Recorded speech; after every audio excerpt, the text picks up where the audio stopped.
Hello anybody to might be watching this. What an awkward sentence.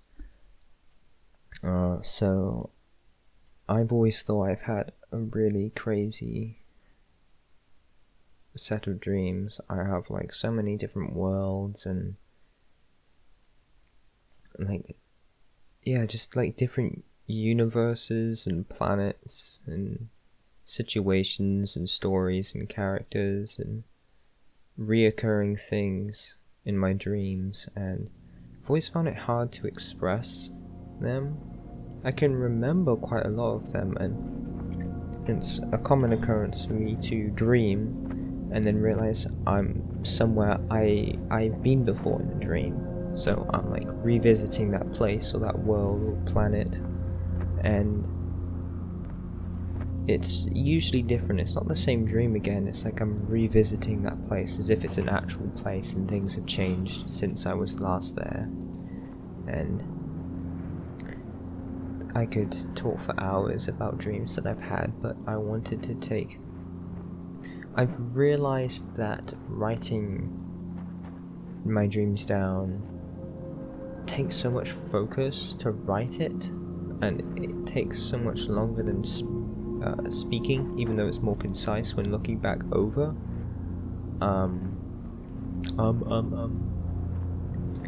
But I kind of realized I think just recording myself, having like an audio diary, would be the best way for this. It's already been like 2 minutes and it feels like nothing. I'm not gonna edit this. I don't know if I'm making this for anyone, but I'm gonna compile this, definitely. So I'm not going to go back and tell you about every dream I can ever remember, but I will tell you about the dream I had last night, and it's 2:30 a.m, so I should be going to bed, so it's been a while, but I'll try and explain. A lot of things happened in my dreams last night. Some common themes turned up. One common theme is Spider-Man for some reason. I don't know why. I've watched a couple of the movies once. I didn't grow up watching the movies. I grew up playing the PlayStation 2 video game, Spider-Man 2, but I haven't played any other Spider-Man game aside from the one on the DS. And I don't read the comics, and it's not anything particular close to my heart or something I'm crazy about, but he's always been my favourite out of... I'm not too big into superheroes, but he's always been my favourite. And I imagine him as myself quite a lot. In my dreams, at least. In my dreams, not actually in real life. But the weird thing about that is, whenever I dream of him, he always... Well, like, I'm him. I am Spider-Man, but he always is different. Like, he either has like slightly different variations on his powers, or like the dream is in a different art style. There's one dream where there was this tsunami across this really big stretching city. It had like industrial bits, and the bit closer to the sea had like these really nice like Greco-Roman temple like things, like the small ones. I can't remember what they're called. But they kind of had that sort of architecture, and it was like parks and stuff. Even though when I'm describing this to you, I'm sure you're not visualizing what I am, because that's very, very lightly. It's even describing this stuff, I'm picturing it as it is, but anyone who isn't me listening to this will picture it different. Yeah, but there's another dream where it's like really stylized, and yeah, it's just really stylized. It's like, I think that's like the only dream I can ever remember where it didn't look like real life. It looked like a cartoon or a stylistic animation or drawing. That one was strange. I was little, and there was a big city, and there was this massive tree, and these things were chasing me. Anyway, but this time it was interesting because there were two other Spider-Men.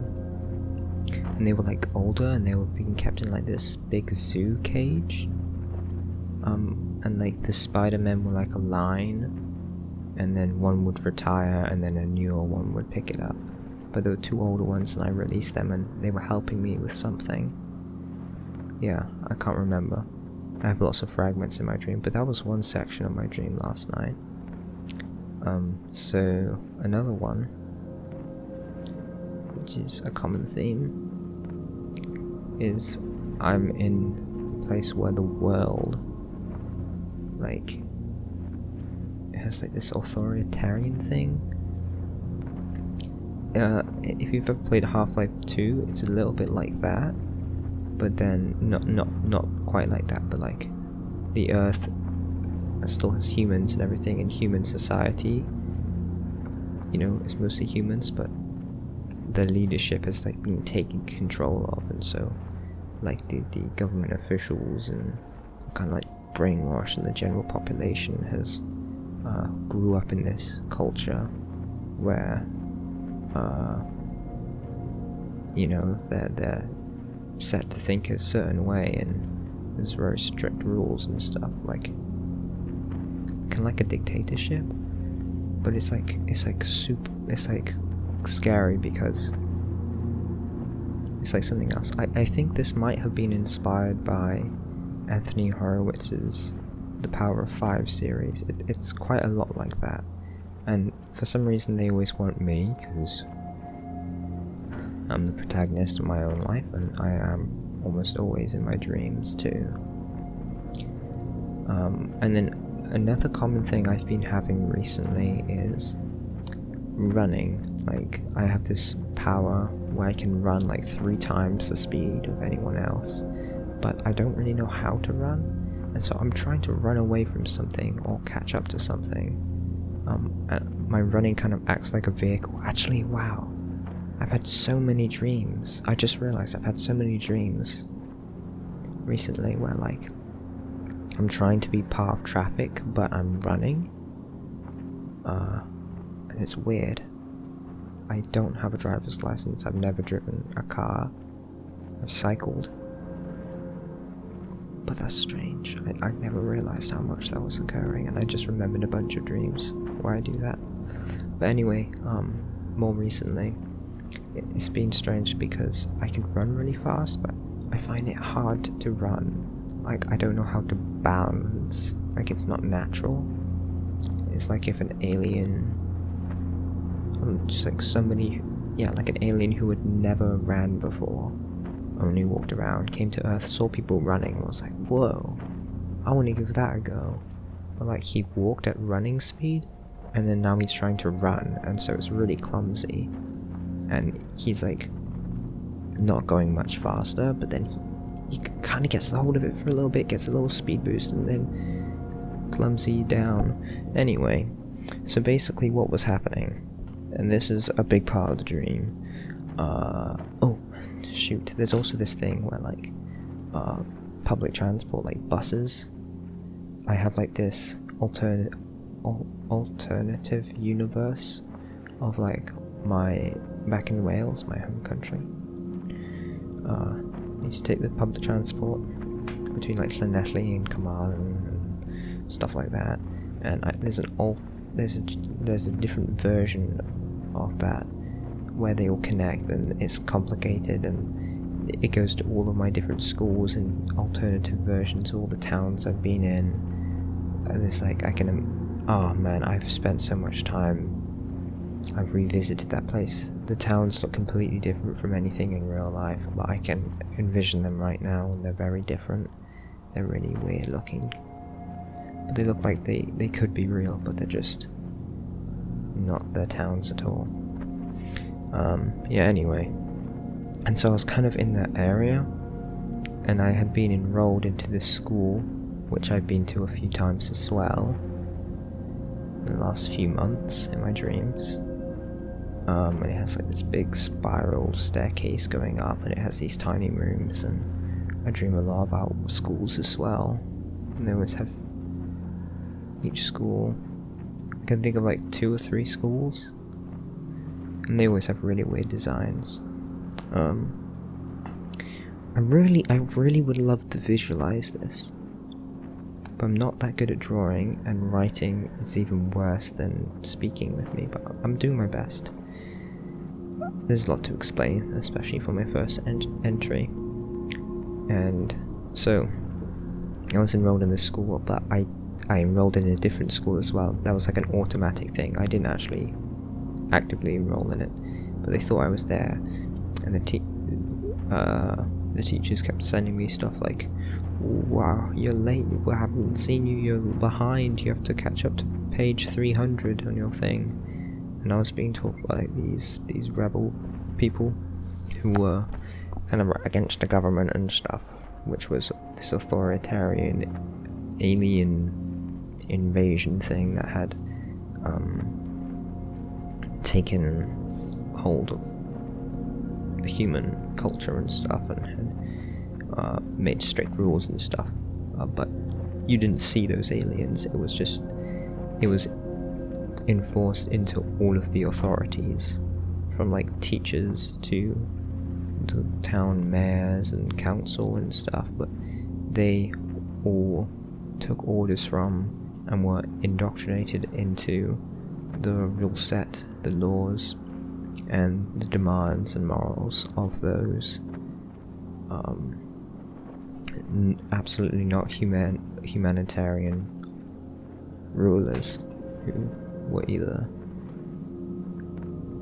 super duper evil whatevers, or they were aliens, immoral aliens, to suppress our culture and moral belief.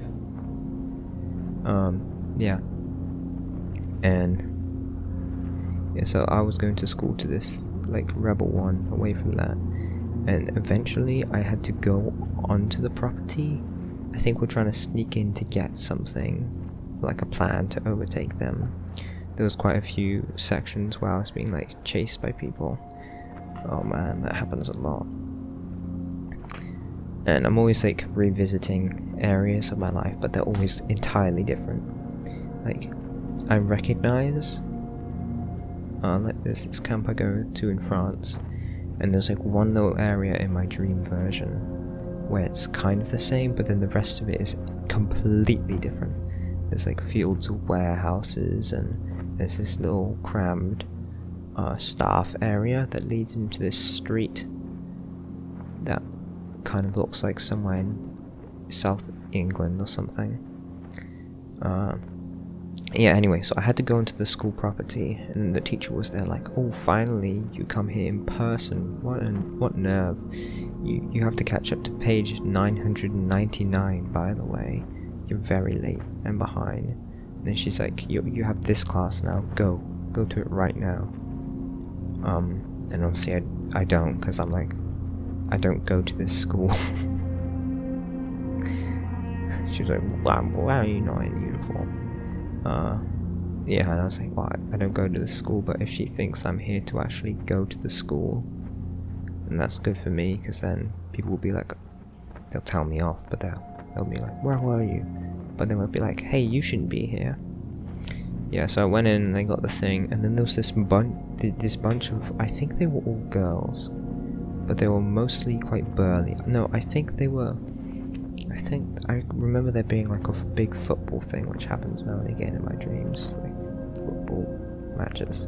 But anyway, there was this group of people, and I think they were mostly females.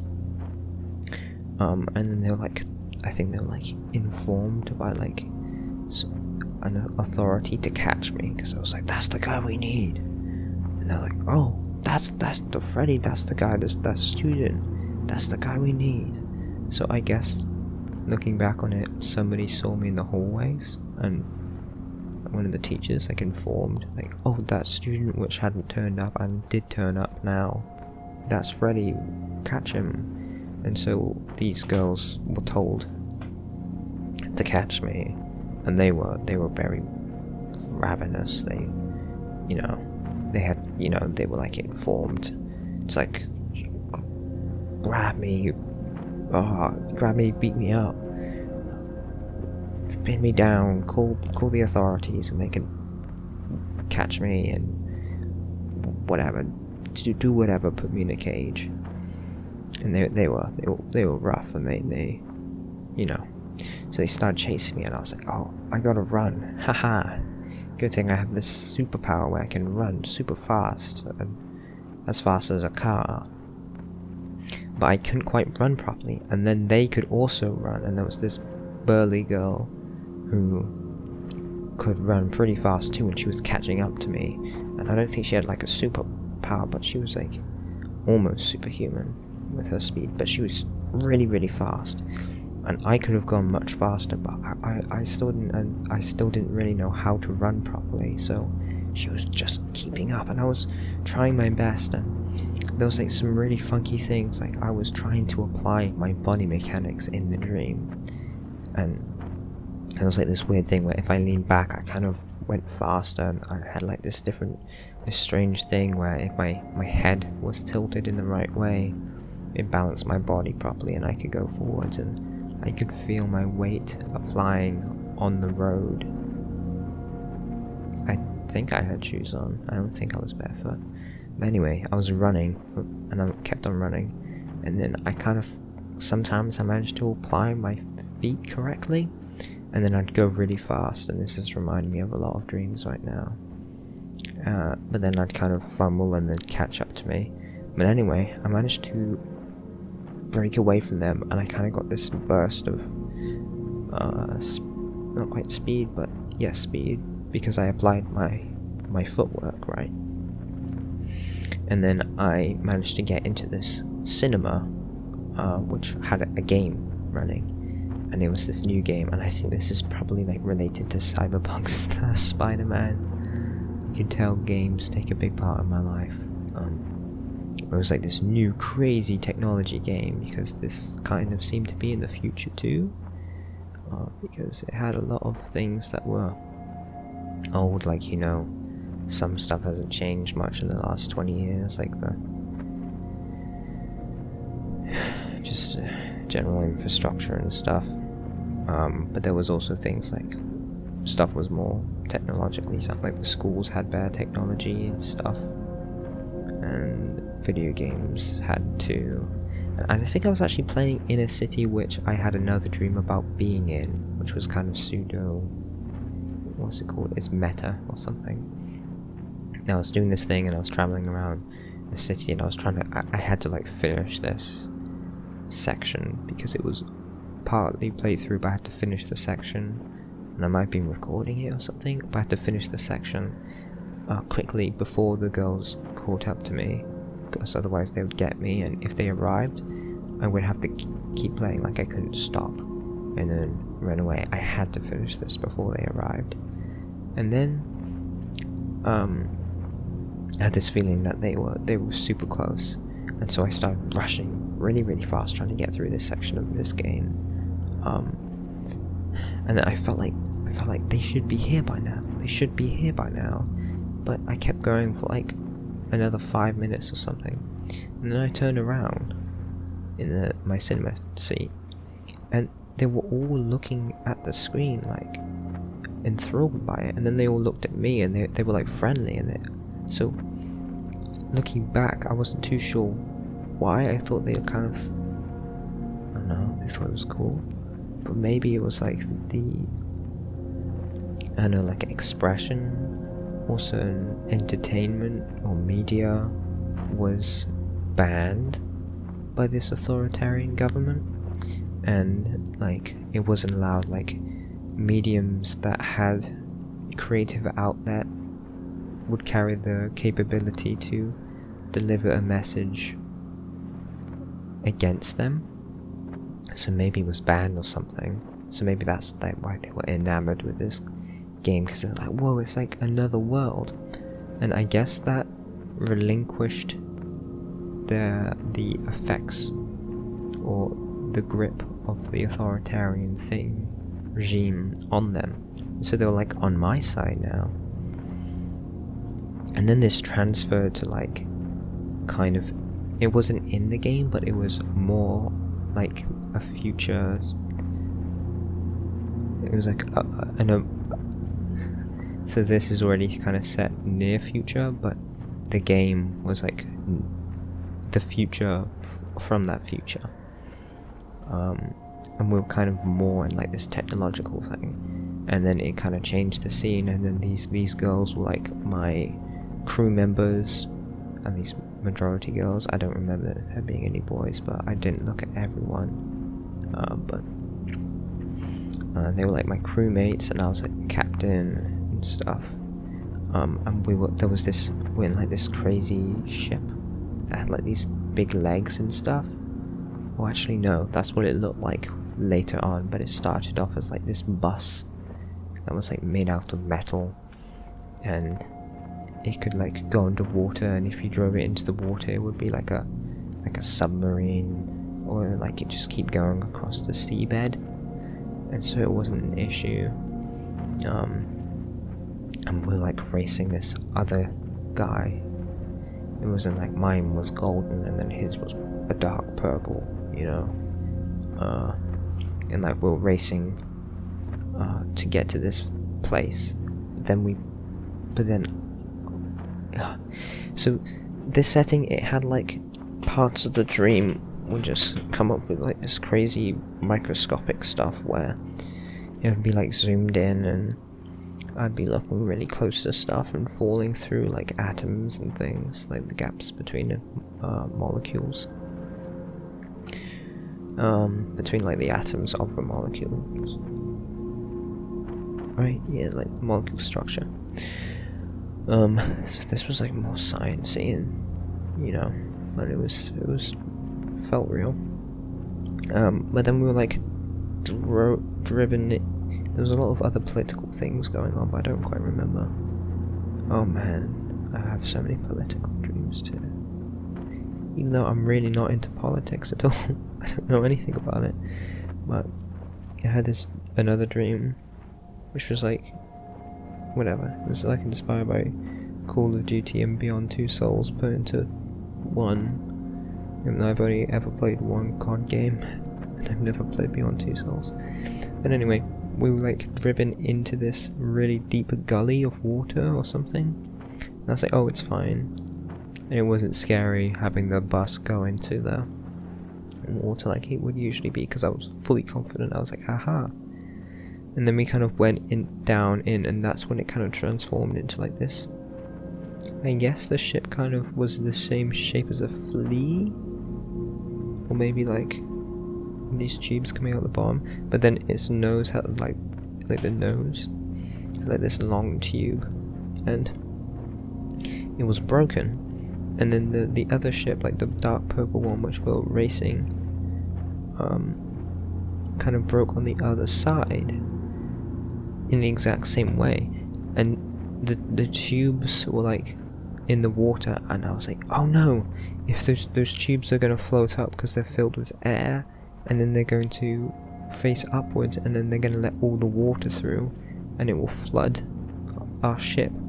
And so I crawled through the tunnel that my crewmates like took all the positions, and I crawled through the tunnel, and I was at the end of the tunnel, even though I'm terrified of water, by the way, and I was holding it down, so I was making sure that the tube stayed facing downwards into the water, so the air seal would stay and we wouldn't get flooded. But then the captain of the other ship was also doing that, and then we met in the middle, and then we kind of had to attach them together and then float them up to save our ships, and we worked together. It's a little bit like that. Visually and thematically, well, visually at least, it didn't resemble at all the bit in Emperor's New Groove when they fall down the ravine. But you know, dreams are kind of a combination of everything we've ever experienced or remember, so maybe it was part of that. Yeah. And then I don't remember what happened exactly after that, but the dream continued for a while. There was some crazy designs and stuff. I don't remember the world too much. Yeah, well, that was some of the dream. I had different sections, and it went on for a while longer. But my voice is starting to hurt, and it's It's been about 25 minutes, and so I'm gonna close my first entry to my dream diary unless I think of something right now. I don't. Okay, I'm gonna go brush my teeth and do some prayers before going to bed. Whoever is listening to this, that was probably incoherent, but if I'm listening to this, hey, you probably maybe remember the dream in all of its details, and you might remember more, or you might just be like, what was I talking about? Anyway, I'm going to try and do this regularly. It's probably going to take up a lot of room on my hard drive, but good night. By the way, this is December the 22nd of the year 2020 AD, in the year of our Savior. Well, see ya. Hello. I need to get into the habit of doing this just after I wake up, because it is currently 20 to 10 right now, and I just remembered that I haven't done my dream diary entry, and I feel like my dream has slipped away a little bit, so I'm not going to remember as much. And also I feel like I remembered something from last night's dream which I wanted to add, but I have forgotten again. So tonight's dream last night's dream also involved like a ship, but it was like an actual like pirate ship, like one of, you know, when you think of a pirate ship, that's what you think of. It was a bit more like that, and we're being chased by this big old giant monster thing. It's like a giant stingray or something, like a big flat fish, and we're in some shallows, and we had to like, I think we like hopped across the water, and we could like, I don't remember why, but we landed the ship just, there was like these sandbanks, and then there was like dips in them, and like V-cuts in the sandbank, which would allow the ship to kind of just get through. And we perfectly landed in front of one of those, and we managed to go through the sandbanks, and so the fish couldn't follow us. And then we stopped at like this port, because we were like speeding along, and we just stopped at this port. And there were like these officers were like, oh, pirates, how dare you? And then I think they were gonna like we're like, oh, thank God we got away from that big fish. And then this night's stream wasn't nearly as interesting, by the way. I don't remember nearly as much. Not as much happened. There wasn't many interesting visuals. In fact, it was rather bland. It was just kind of sea, open, empty waters, really small scope, so nowhere near as interesting. But then they were like confiscated all of our stuff, and then yeah, I think they were going to kill us. I think they like put us in like this factory production line or something. We're gonna die. I don't quite remember how they were gonna kill us, but they were imprisoning us, and we were on this like machine or conveyor belt or something, and all I remember is that we were gonna die.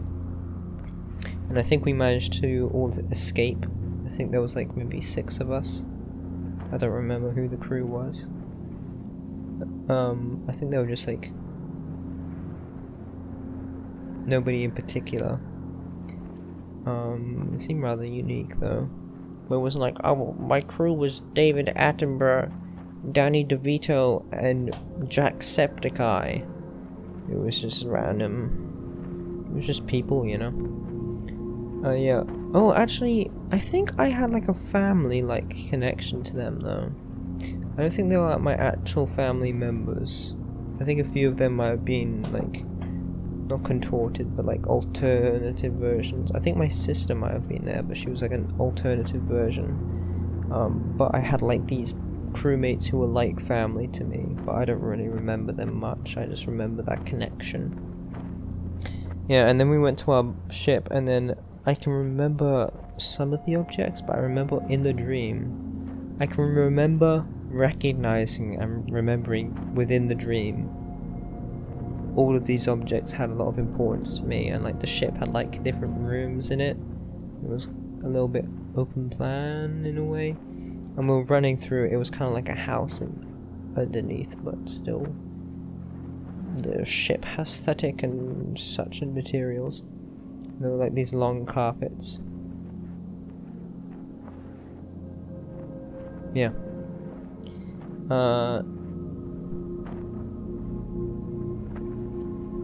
Yeah, and then I went around and I tried to grab as much as I could. I didn't have anything on me. We were basically just like in very simple clothes because we got everything confiscated. But I was trying to hold like this bric-a-brac and stuff that wasn't actually helpful but had sentimental value to me. And I was picking them up and we were running. We're going to try to escape. I don't really remember anything else from the dream, to be honest. So this is going to be a short entry if I didn't just remember a part of the dream I had the night before on my first dream diary entry. And this was like a really big turn of events. So that's last night's dream done. Going back to the last one, there was a section which I don't remember where it led from. I think it was near the end. But whatever dream, all of a sudden it turned into like this house. And it was kind of like a horror game in a way, but it didn't feel like it yet. And oh, it reminds me of this house. I'm reminding myself a lot of different dreams again. Maybe I'll go back to them someday, and then I'll enter them into my diary. But yeah, so there was like, it was like kind of like a mansion, but it wasn't particularly spooky. And I think oh yeah, I remember. I like appeared there, and then there was something to do with a Bioshock. It kind of looked a little bit like that. And then I remember in the dream they were saying like, oh, these two objects in Bioshock are actually the same length, even though they're slightly different designs. And I remember in the dream I was like, oh yeah, I think I heard that in a YouTube video, but it was like the darts from the crossbow, and then also like there was like a power that you could like, I think it was like in the ice beam power, like the icicles you shoot actually melt, and then they have a needle inside of a different design but of the exact same length as the crossbow thing. It was really confusing. But anyway, I turned around a corner and then it became like very simple. It was like these red velvet floors and rooms and stuff. No, there was a red carpet, that's it. And it was like brick, and it was really spooky. And I turned around the corner and I looked down the stairs, and there was like a pool of blood, and it went, and then the hallway went into like this massive courtyard, kind of courtyard thing. It wasn't a courtyard, it was like what do you call it, like an inner courtyard, like it's inside, and it's like a big room with the two big sets of staircases that wind to the same place. And there's a bunch of rooms offshooting that. It's like a main hall, not like a hallway, but like a hall. Like a hallway connects to halls. And I remember it was dark, and I turned around that corner, I looked down, and it was the most terrifying thing I have ever seen before. I was frozen in place. I could hear something. I know this was not going to be good. And then like a few seconds later, I was like, from my greatest point of terror, I was like, the most, like the biggest bravery came to me.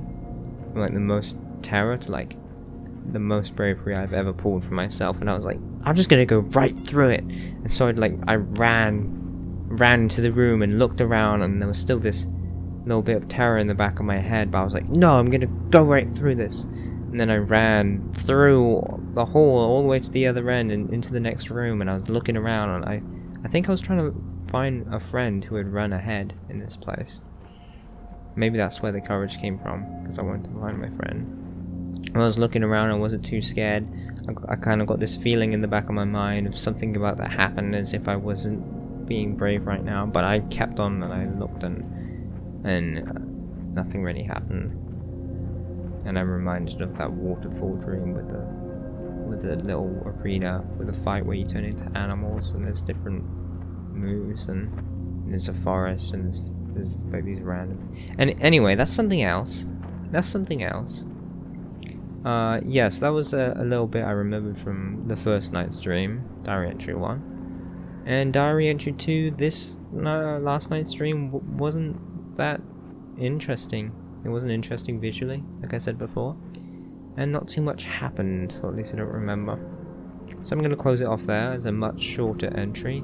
I think the first one was 25 minutes, and this is going to be about 10. Yeah, but yep, that's the Diary Entry 2. Bye. Well, hello. Looks like I'm getting better at this. I woke up an hour ago. I'm going to sleep around 4 o'clock. I'm waking up almost every single night. What? Basically for the last 3 or 4 days I've been going to sleep at 4 o'clock. I'm waking up pretty much exactly 1:45. Yeah. So my voice is still going to be a bit groggy. But I'm getting closer to when I actually wake up and doing the diary entry, so last night's dream was much more interesting.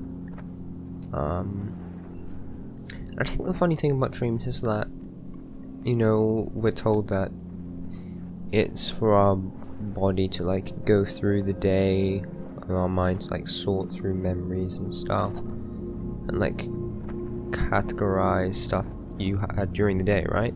But quite often it's like nothing to do with that day, and it's to do with like your mind sorting out something that happened ages ago, or it's related to something that day, like the memories which your mind went through while you're asleep.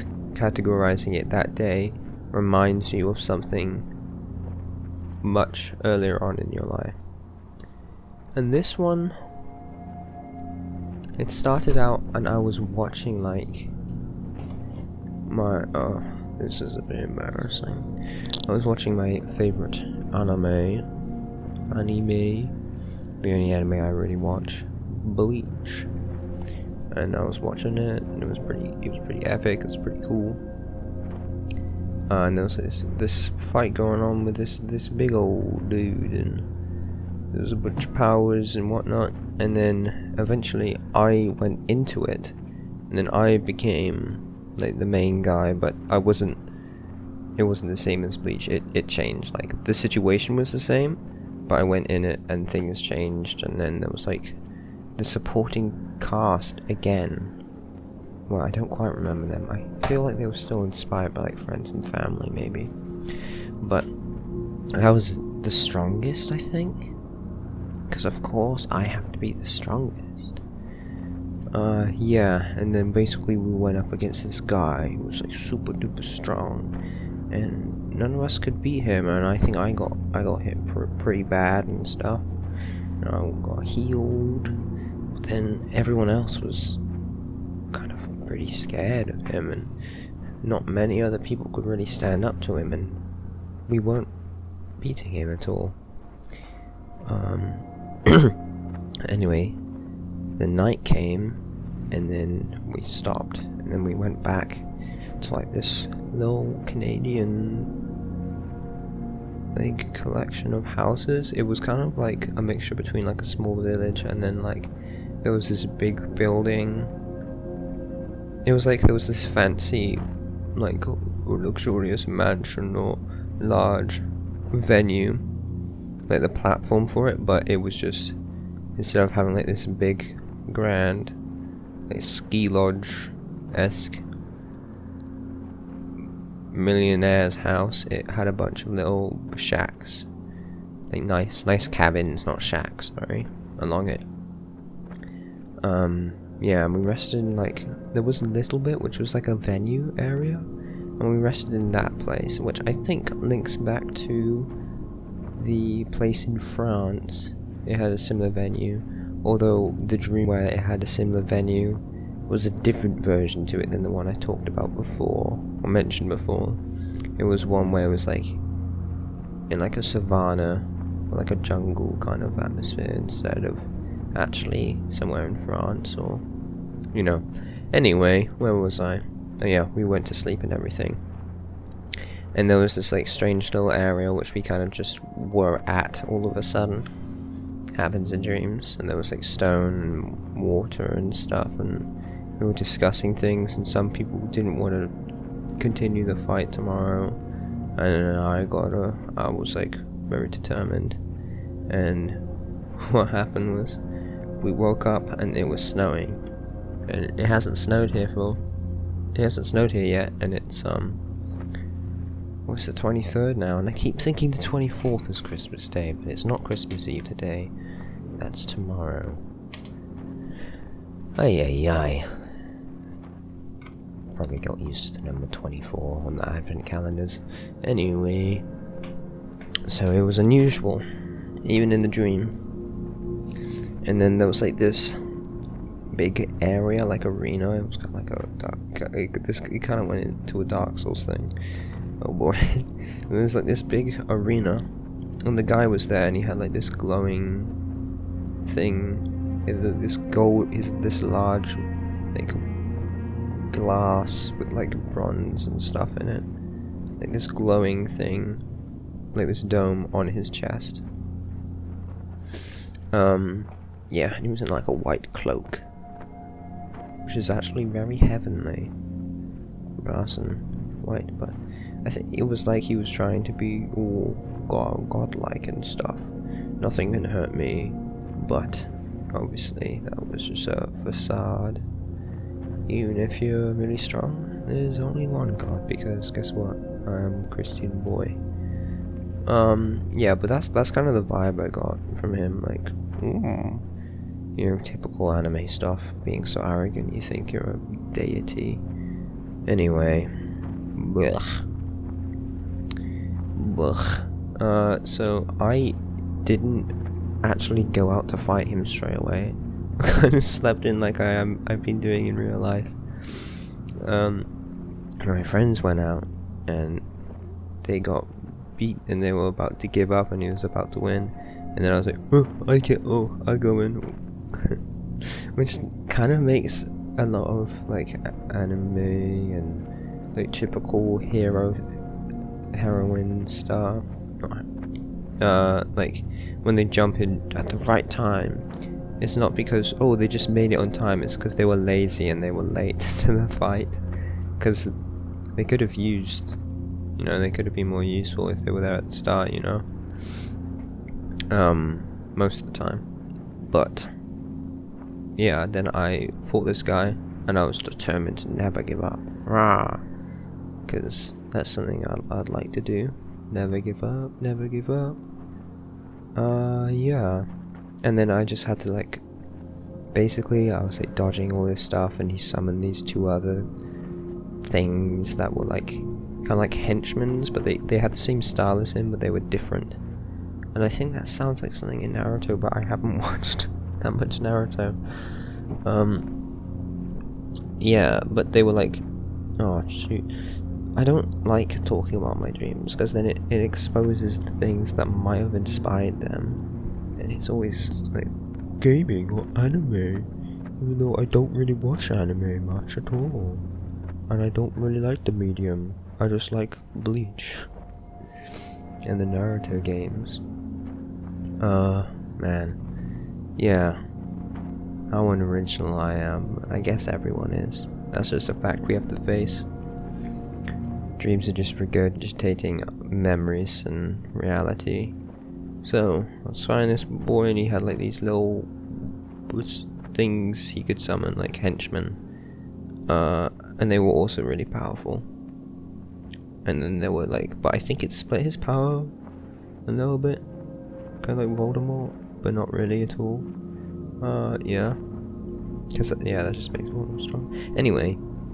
And so I was mostly having to dodge stuff, and I was doing my best to dodge and be defensive, and then I'd jump in and try and hit him with something, but it wouldn't really do anything because he was so strong.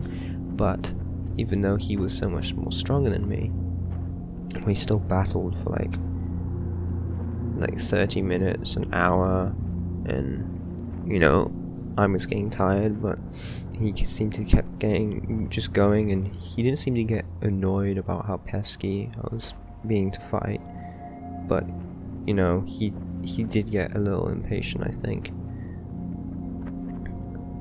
Yeah. And then he like summoned like 6 more guys, so there was like, the arena was like almost flooded with them, and they were all firing stuff at me, and I kept getting hit now and again, so it was a war of attrition, but you know, he was like granite, and I was like, I know, boulder clay, and I was definitely getting worn down more than him.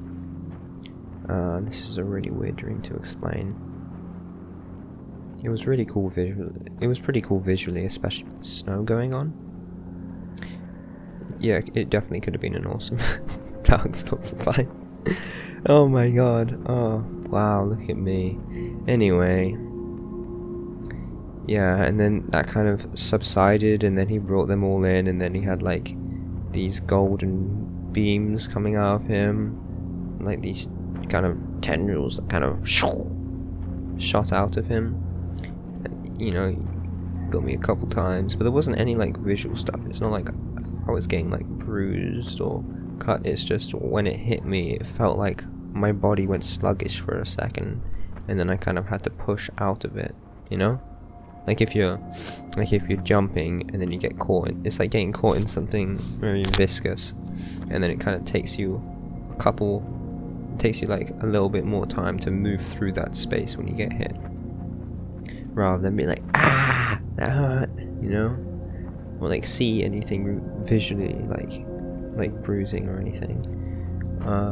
Yeah, and then he brought the 2 guys out again, and then I was like, okay, stop.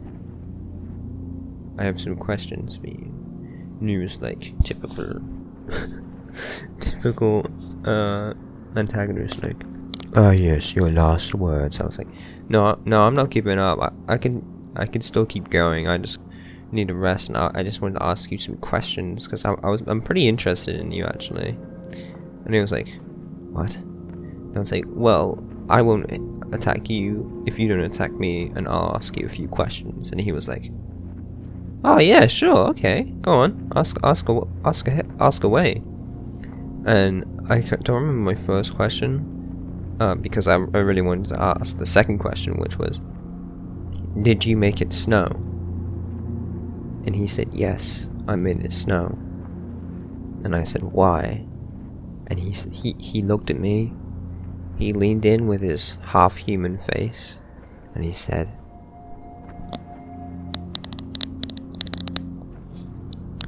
because it's really cool, and it looks epic to fight in. And I was like, I knew it. Yep, there it is. And then I don't remember what happened after that. I think that was the end of my dream. And now I've just remembered a section of my dream which happened before all of this. And I think it is going back to a dream that I had at least once before. And I think at the start of the dream I was remembering the dream I had before, and so I went back to it.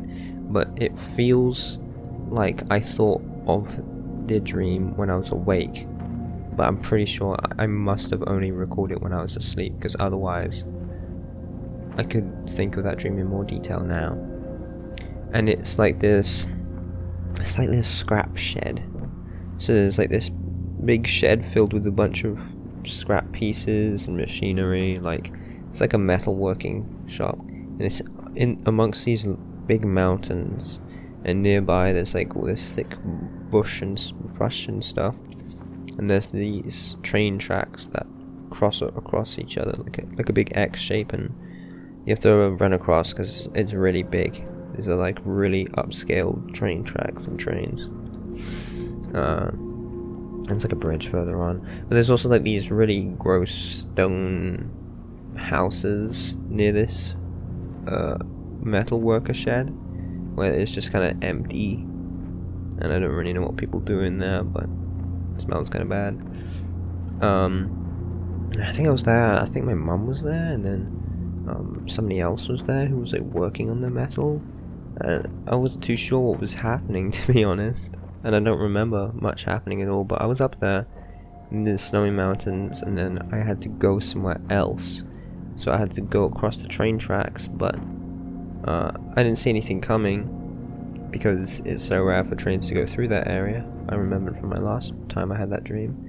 And then I went across, and then I saw that there was a train there, but it had stopped for me, and I was like, oh, that's kind of epic. Okay. Ran across. It was a massive train. It was really cool. Not much happened there, but I remembered it, and it was part of my dream.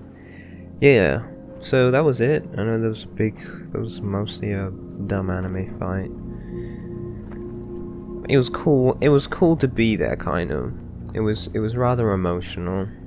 Not super emotional, but more like impending doom and worry, and there was a lot of stuff that night, a lot of conversations and discussions and trying to build up like courage and hope and stuff, but I don't really remember the details of it because it was a long part of the dream, and it wasn't quite enthralling and high octane as the 30-minute Dark Souls arena fight with all the clones and summons and stuff. But yeah, there we go. So it wasn't quite as interesting or unique as my first stream. There wasn't quite as many facets to it, but it was definitely more interesting than the second night stream. So that calls to an end my Dream Diary Entry 3. Bye-bye.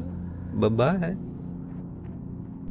So, Diary Entry 4.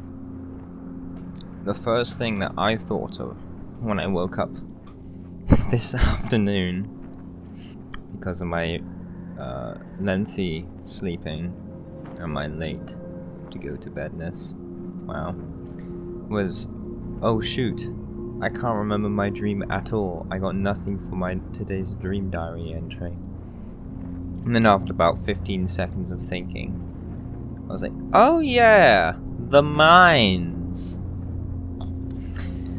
So, what happened was I fell asleep for about 4.5, 5 hours, and then I got woke up around 8 in the morning. Yeah, I went to bed a little earlier than usual for me. So yeah, I probably slept about 5 hours, woke up at 8. Laid in bed for about 20 minutes, rolled out, and then I went outside. It was icy this morning, so I just had to do some groundwork. And then I went back to bed, fell asleep. It took me a while to fall back asleep. But it's Christmas break, so I'm taking my time and getting as much sleep as I can. And I woke up around 1:30, like quarter to 2 or something. So yeah, the second half of my sleeping, I did have a dream, but there's not really too much to say. It was a really weird world, and there was like these trees and such, and there was some uncomfortable themes going on. And people were just different, and people I don't really know very well were friendly with me, and it was just a very odd dream. It was as if I was in an alternative reality. It's like I was in a completely different culture or something. But I don't really want to talk about that one. But my first sleep, only 4 or 5 hours long, I did have a dream. And it was about this area, like these beaches and caves, and so like brambles, like blackberry bushes, like thorns, the green stuff, lots of spikies, and then you got the red ones with longer spikes. Well, we had those, and we were like mining with them. And there was like 5 different mines, and it got harder to traverse across. Like the inclines got steeper because like there was these cliffs, and then you'd have to like go through this cave, although we called them mines.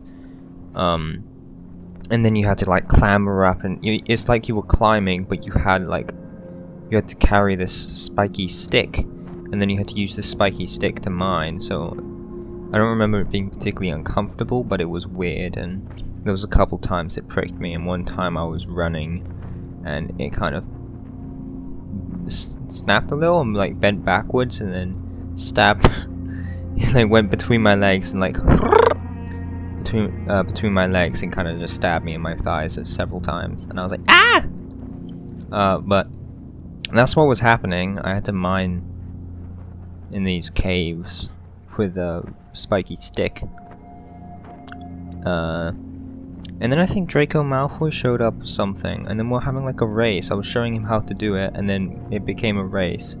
And then that's when the bit happened. And there were two other people. I don't really remember much of this dream. I had a shorter sleep, and I was woken up abruptly, so I don't really remember too much. But I do remember when we were doing the race, we were racing between the third or fourth mine or something, for the third or fourth cave, and we had to run across this beach. And then I had that running thing, which I've had recently, where I can't quite run. Although I didn't have the superhuman speed, I just couldn't quite run, and I had to do the thing where I have to apply my footsteps. I have to concentrate a lot on it. And then as soon as that happened, I was like, hey, this is like in my dreams. I'm in a dream right now. Awesome. And it didn't end straight away, but it ended pretty soon after that. So, rather uneventful dreaming. Yeah, really not much to say, to be honest. When I woke up, I couldn't remember it at all. So that's all we got for today. So, Dream Diary 4 complete. I know we started off on a really strong one, but the reason why I started on it was because it was such a unique dream, and I particularly remembered a lot, and hopefully through this Dream Diary stuff I'll remember more actively, rather than only remembering when I go back to those dreams. Yeah. So that closes entry 4. See ya. Oh, hello. So yesterday I forgot to do an entry, and last night I didn't remember any of my dreams. So what we're gonna do is we're gonna do entry 5, I think it's entry 5. Yeah, so I'll just explain that, which was yesterday's night's dream. The night before the yesterday. Anyway, it was, I don't remember too much, but it was Master Chief inspired. I was in like this training program, which wasn't necessarily in the Halo universe. It wasn't like Spartan stuff, but we looked like that. But I was in this training program, and we had cool armor and stuff. And I went to climb like this massive tree, which had like all these tendrils and stuff. It was very complex, which those types of trees appear often in my dreams, or semi-regularly. Yeah, and although I didn't really do much of the training, because the whole dream was me trying to decide how many layers of clothing I should wear under it, because it was a bit cold, but then I know I'd warm up, and I wasn't too sure what order to wear them, what colours, because I was back in the house I was living in 2 houses ago, and there was a bunch of clothes there, like hoodies and jackets, which I hadn't worn in a while, and so I was like, oh, even more choices. And so I spent the whole dream, instead of training with these super cool soldier things and getting this cool combat armor and stuff, I spent the entire dream deciding what to wear underneath it for like warmth and partially style for when I suit up, and so I didn't get to do anything cool. This concludes entry 5, I think. Hello, back for a surprise entry, because I just remembered a dream, and I don't know if it was... I don't... Yeah, sorry. I remember my dream. I think it was last night's dream. Before I put an entry down, which said nothing, but I remembered. It was really strange. There was like this... It was kind of... There was a lot going on. There was a lot of emotions and implied things that I can't really pull from, or get back to, or remember. But there was like this kind of like trial, and there was like these 4 squares, or like sections, and it was filled with like this alien wildlife, and it was like a mixture between like a field and like a barn area, and there was all these different creatures and people looking for things, and the items could like change. Well, I don't know if there were like creatures which were mimicking items, or if the items were just being changed, or if it was like a virtual reality thing, or if it was just like these magical whatever. It was some sort of strange reality where everything was changing, and then there was like, I think there was like an institution I was part of. It was like this, and they were teaching like this, how to like survive in like an alien world, and then there was this simulation of it, or we were put into it and we had to survive. It was very cutthroat. It was not a great, education. Didn't have wasn't very kind to the people there. It was, you could, if you fail you die, kind of, because it was so dangerous. Not very user friendly, but there was like this drama going on between the students and this like little plot, and then when I was in like the alien simulation thing, it was terrifying, and it was like a dream within a dream, where like the things, and it's just like these things that can tempt you and stuff. It's kind of like there were the stuff from Harry Potter that shows your worst fear, but it doesn't show your worst fear, it just shows something which you struggle with, and only some of those things manifest into that. It's not everything, but everything else puts you off. It was just it was very tangible, but the setting was intangible, which made that tangibility even more scary, and I can't really explain it much else. It was just more like a feeling, and it was very unpleasant. There is the new entry 5 or 6. I think it's 6. It's 6. Hello, everybody, or anyone who's listening. So it has this is Dream Diary entry 7.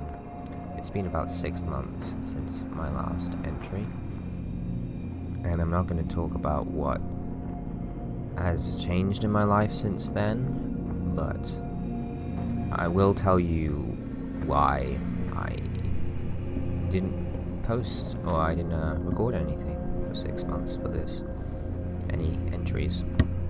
And it's because I just kind of forgot a couple days, and I didn't really have interesting dreams. I think it was a while ago though, so I don't quite remember, but I hadn't done it for a few days, and I just kind of got out of the habit. Now and again I'd get dreams I'd want to talk about, but I just didn't, I don't know, I just couldn't really face talking about them. And in those 6 months I had a while where my dreams were very, they took over my waking life quite a bit. I was having very distressing dreams each night. So, sometimes I'd wake up in the middle of the night, not always though, but some of them were just so upsetting. And when I would wake up, I couldn't get it out of my head, and I couldn't work. Like, there'd be days where I have all this work to do, but I just had this dream, this nightmare, this terror that I had in the dream, and I just couldn't escape from it. It was difficult. I ended up just having to relax and do stuff that didn't require too much focus, like I just couldn't work. And even like I played some video games and watched movies and stuff, but sometimes I couldn't even do that. Like I was just trying to enjoy my time and stuff, and maybe play a video game, and just the feeling and the events of the dream would just overthrow my mind, even while I was trying to focus on a fun activity, or try to relax. It just took over my days. And the big reason for that is a lot of my dreams felt like they were weeks or months, and sometimes even years, and they felt so real. And so when I woke up, I felt so strange. Like, I would wake up in my bed, like I fell asleep for 7 or 6 hours, maybe 8 hours if I'm lucky, and then I'd wake up in the same room, in the same bed, and I would be confused why I'm there. I would just be, I'd be confused, you know. I'd be baffled. I'd like, wait, where am I? Like, I didn't quite recognize my room at first, and that's because my dream felt like it went on for years, you know. It's like waking up. It's like you moved house like 3 years ago, and then one day you wake up in that bed from that house again, and you're just like, wait, this is familiar, but this is wrong. Why am I here, you know? And so when I would wake up, I couldn't really work, because it's like if you've been away from home for like months, like, you know, a long while, and then you get back home to like your family, as in yeah, like your family, your siblings and your parent or parents, and like you've been away for several months, so you come back and you can't really do anything for the first day, because it's just strange being back, you know. It's not like, okay, get back to work, you know, go back to school, whatever. At least for me, when I go on holiday, we usually, if we go on holiday in the summer, my dog's barking in the background, my family go on holiday during the summer, we usually go during the end, and I really hate it. I find it incredibly stressful when we're on holiday, and then we come back home, and there's like a couple days, and then there's school. It's just so stressful for me, because I'm like, what do I do? What do I need to bring? I don't know anything. What's expected of me this year? I just find it stressful going from holiday and traveling back home, and then a few days school. Like, I need a week just to like, you know, just come back to real life. And maybe that sounds like moaning, but just I find it incredibly stressful, just unreasonably so. And it's not like I don't do anything that week. I usually try and relax, enjoy the rest of my summer, and try and do some creative things and make stuff and improve my skills. But it's just I need a few more days than just, you know, 2 or 3 to really dispel that anxiety.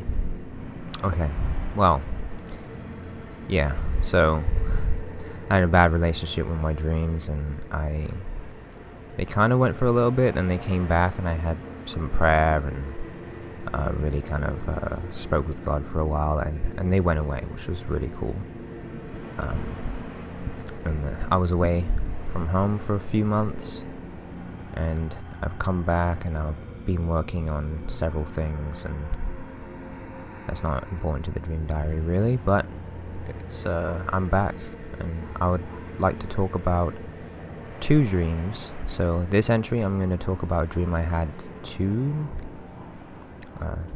nights ago, like not last night, not the night before, but the night before that, so maybe 3 nights ago. And then for the next dream diary entry, I'm going to talk about the one I had last night, sorry. Yeah, so to begin the dream, it's a little vague.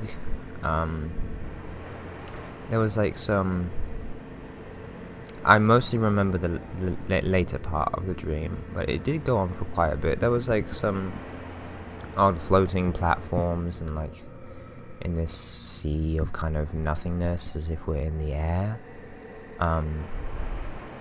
And there was just these sections, as if it's like a box that was folded out, you know, like a cube, like the net of a cube.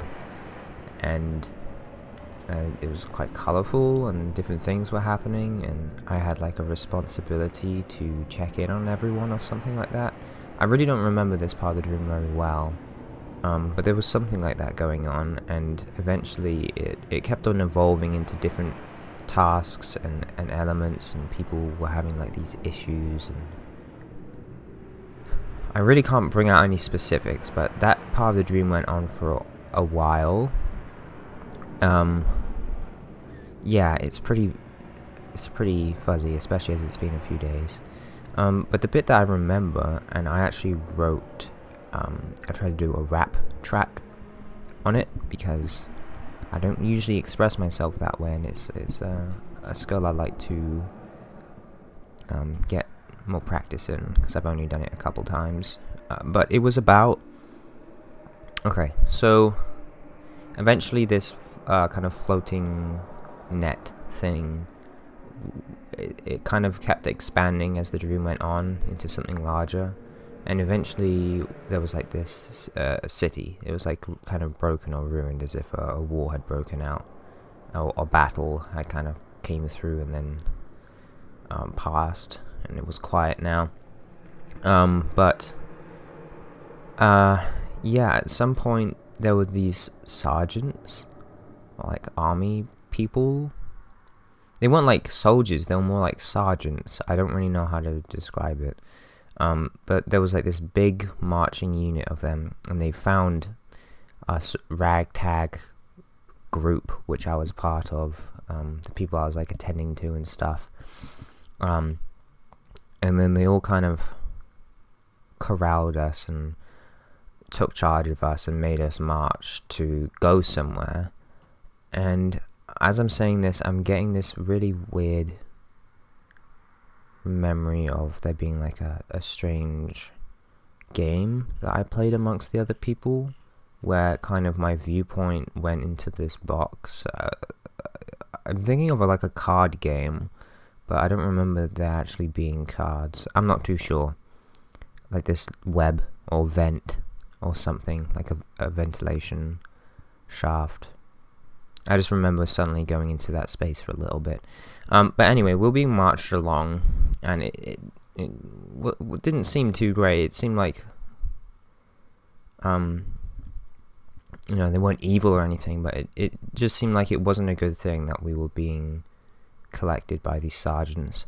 And then all of a sudden, they stopped at one area, where there was kind of a lot of stuff going on, a lot of leaning telegraph poles and street lamps and broken buildings and a bridge and stuff. And they were like, okay, I want everyone to hide. Like, I want everyone to climb up and hide or something. And then it's like kind of like hide and seek, but you don't have to. You kind of hide in plain sight, or like hide where it would be difficult to get you. Like they have to come and like hide and seek tag maybe. But yeah, it was kind of weird. They like wanted us to climb up things and stuff, and some people went into pairs. But then there was this one sergeant who, after a while, kind of cooled me down and then forced me to paint a painting. And he was giving me all these colors and these directions and stuff, and I had to follow him. There wasn't like any like show of force, like, you know, do this or I'll kill you, you know, or I'll hurt your hand, you know, I'll cut off your fingers. It wasn't like that. He was just like very insistent, like, I want you to paint something for me. And I was like, okay, I'll do that.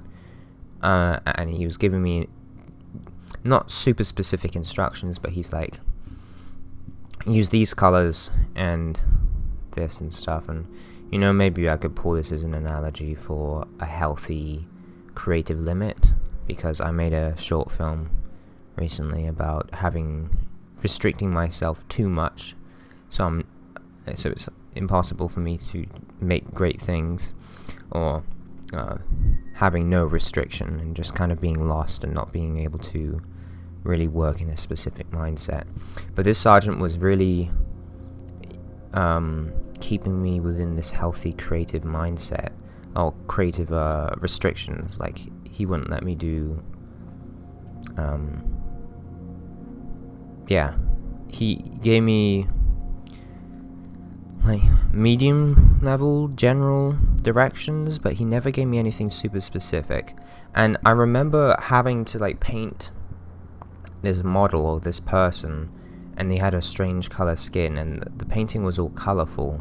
And the only time I remember seeing I remember what the person I was painting like actually looked like was when they kind of changed and their legs got weird. Their legs got like from green kind of scabby, and then at the bottom they went to like this really red wide like elephant feet kind of, in a sense. And there were 2 frogs on each foot for some reason. They were like cartoony, and the skin, and like if you look close to textures of skin, they're kind of skin is kind of you kind of see like this triangle grid kind of, but she had like circles and like little ravines in between the circles, like not like bubble wrap, it was much closer, you know. It was like little circles, like yeah, just like a weird texture. I don't know quite how to describe it, but I remember getting really close to the feet in my painting and painting in the circles, and the feet were like incredibly detailed, even though they didn't look like human feet. They looked like green going into like very red, like elephant kind of round, stocky, stubby feet, with frogs on them. But yeah, and then when I kept on, when I was painting it, the painting kind of moved a bit more as I was doing it, a little bit. It kind of seemed more alive, but it wasn't really moving. But now and again the paper would, I was like painting it on paper and not canvas, but the paper was kind of like peeling forwards now and again, as if a little wind came and it was about to fall forwards, and I kept on having to put my hand to keep it there, and as I painted it did that more. And it was as if the more I was painting this person, that the more alive they got. And when I finished, I looked at it and I was so happy, because it was the best painting I've ever done. And like it was so alive, and I breathed so much life into it. And this surgeon had the surgeon wanted this painting to be painted, and he was instructing me and guiding me. Like, he didn't paint it, but he guided me to make the best painting I've ever done. And so very excitedly I turned around to the sergeant who had been standing behind me and giving me instructions, and I was like I did it, it's excellent. And as soon as I turned around, the painting had disappeared, and it had like ran away, and we, I got I got scared for a bit, because I thought that the sergeant would be angry at me, and he wasn't. He was just as upset and shocked as me, and we both we didn't like do the Scooby Shaggy thing where like they jump into each other's arms and kind of tremor, but we were both like, no, it's gone, the painting, our painting is gone, it's disappeared. Like, and it was as if I breathed so much life into it. I'm pulling a little bit from the lyrics that I wrote, because I woke up and I wrote some rap lyrics, and when I just had the dream, so my recalling the events was better then. But I said stuff like, I breathed more life into it than what I have left. I wasn't alone, it was just me and my sergeant, in no anger, just in bereavement, or something like that. But there was kind of a showing of the painting had sprung into life, and this sergeant surprisingly was making me feel not alone, and he wasn't angry at me. He was kind of mourning the loss of the painting. And yeah, and I've thought about like kind of God's creation, and how I'm an artist and I create things, and how free will. I know I'm kind of explaining things and not just formally explaining the dream. I'm kind of explaining kind of expanding on my thoughts about it. But I do often think about free will, and God. I believe God gave humans free will, and that's kind of the image that, you know, we're made in the image of God, and I think that we have a spiritual connection to Him, and that we have free will, because then we can choose to deny Him, and that means that when we actually choose to follow Him, that means so much more. Like if God made us and He made us in a way that we were forced, like we couldn't reject Him, you know, we were forced to accept Him and follow Him, then it wouldn't really mean much, you know. But because we're given the free will, and you know, it means it's special that when we follow Him, and it, you know, I don't know how to, you know, right? But I imagine, like, could I take that risk? Like, if I spent ages making art and I made it in my image, you know, I put myself into it, and if I could give it free will, like, would my art reject me? Would it just be like, no, you suck, bye? And this was kind of the case in the dream. Like, I poured so much of my life into it that I felt drained when I finished it, but I felt happy when I looked at it, because I was like, this is amazing, this is the best thing I've ever done. But that painting had more life than I had when I finished it, you know? You know? I don't use that filler word much, I am right now. But the painting ran away because it was, you know, it was too witty for me. Like, it had too much life. It had more life than me, and it was more intelligent than me, and I was tired, and it was new, it was just born, you know. It's sprung into life, and I was fatigued but proud of my creation. And it ran away very far, it seemed. Like we were considering looking for it, but we're like, no, it's gone. And then after a little bit passed, it came all the way back to us, as if it came from a faraway place. So it like ran away from us and then came back to us, but it didn't like join us. It didn't greet us. It was like watching from the shadows of this ruined city, of this area that people were hiding in, and it was also hiding, but everyone else was hiding kind of in plain sight, like climbed up, like to get to them you have to kind of look up and oh, there's someone, and then you'd have to climb up and get them. But my painting was hiding in the shadows, and it was only through another perspective of like a bird's eye view or a different camera point, you know, or just a feeling that the painting was watching. It wasn't actually through my own eyes that I could tell it was there, but I knew it was there, and I felt it, and it was just watching me, you know, from the shadows, interested in its creator, but not seeing me as its master. You know, not a masterpiece, a disaster. But anyway, yeah, that was the main bit of the dream, really. Yeah, it stuck with me quite a bit, and I definitely, usually with my dreams, I don't think there's too much meaning to it, or at least I don't really care to get into it, but this definitely meant something, because I've been thinking about these things for a bit, kind of creative freedom, restriction, breathing life into your work, and giving your art free will, and that creation between creator and creation, and God and man, and man and what man has created. Just like in Bloodborne, the gods created man, or was it the doll says, the doll in Bloodborne says, do I love you? Of course I love you. I was made to love you. And then she says, like, but sometimes it makes me wonder, do the gods love their creation? Like, she was made to kind of please humans and to love them, but she's like, I don't know if my creators love me. Like mankind doesn't know if their God, you know, really loves them. And for me as a Christian, I think God loves me more than anything. But not everyone thinks that, and you know, sometimes you doubt, and it's an interesting thought. But I'm going to close off Diary Entry 7 for now. So, yeah, I guess it's good to be back. I'm going to end it here. Hi, welcome. It is diary entry 8.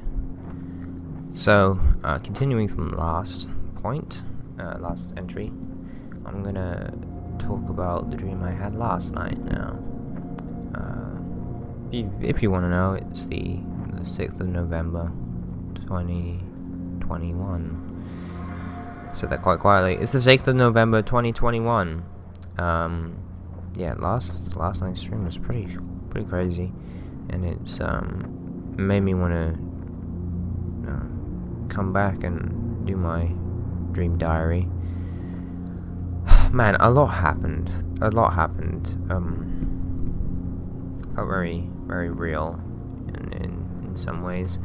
I don't really know where to start because it's just such a mess. There's several scenes and several people I was, and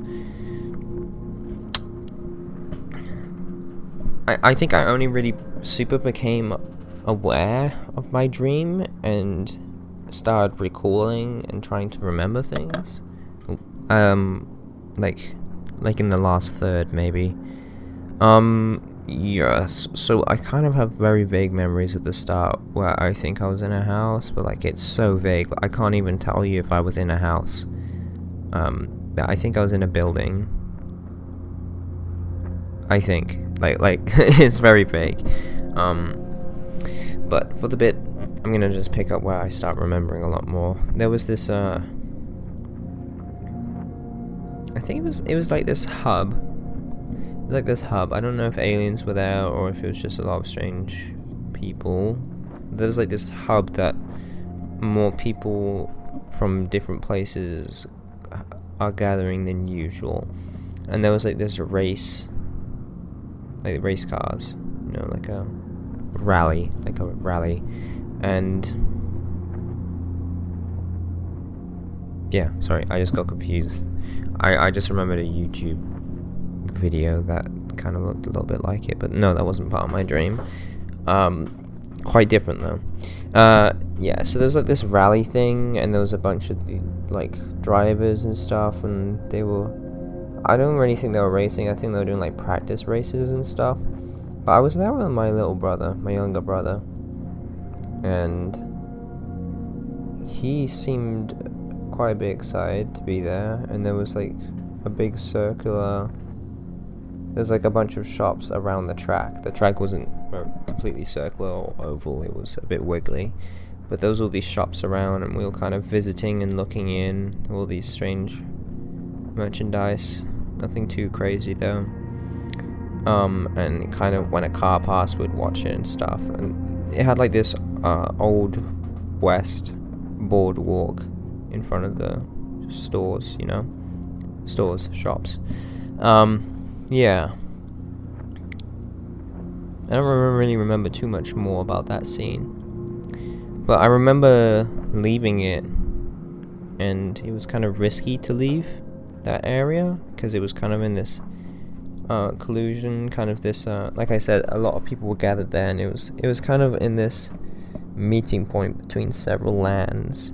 And I just kind of left. I think my brother was there too, and it was kind of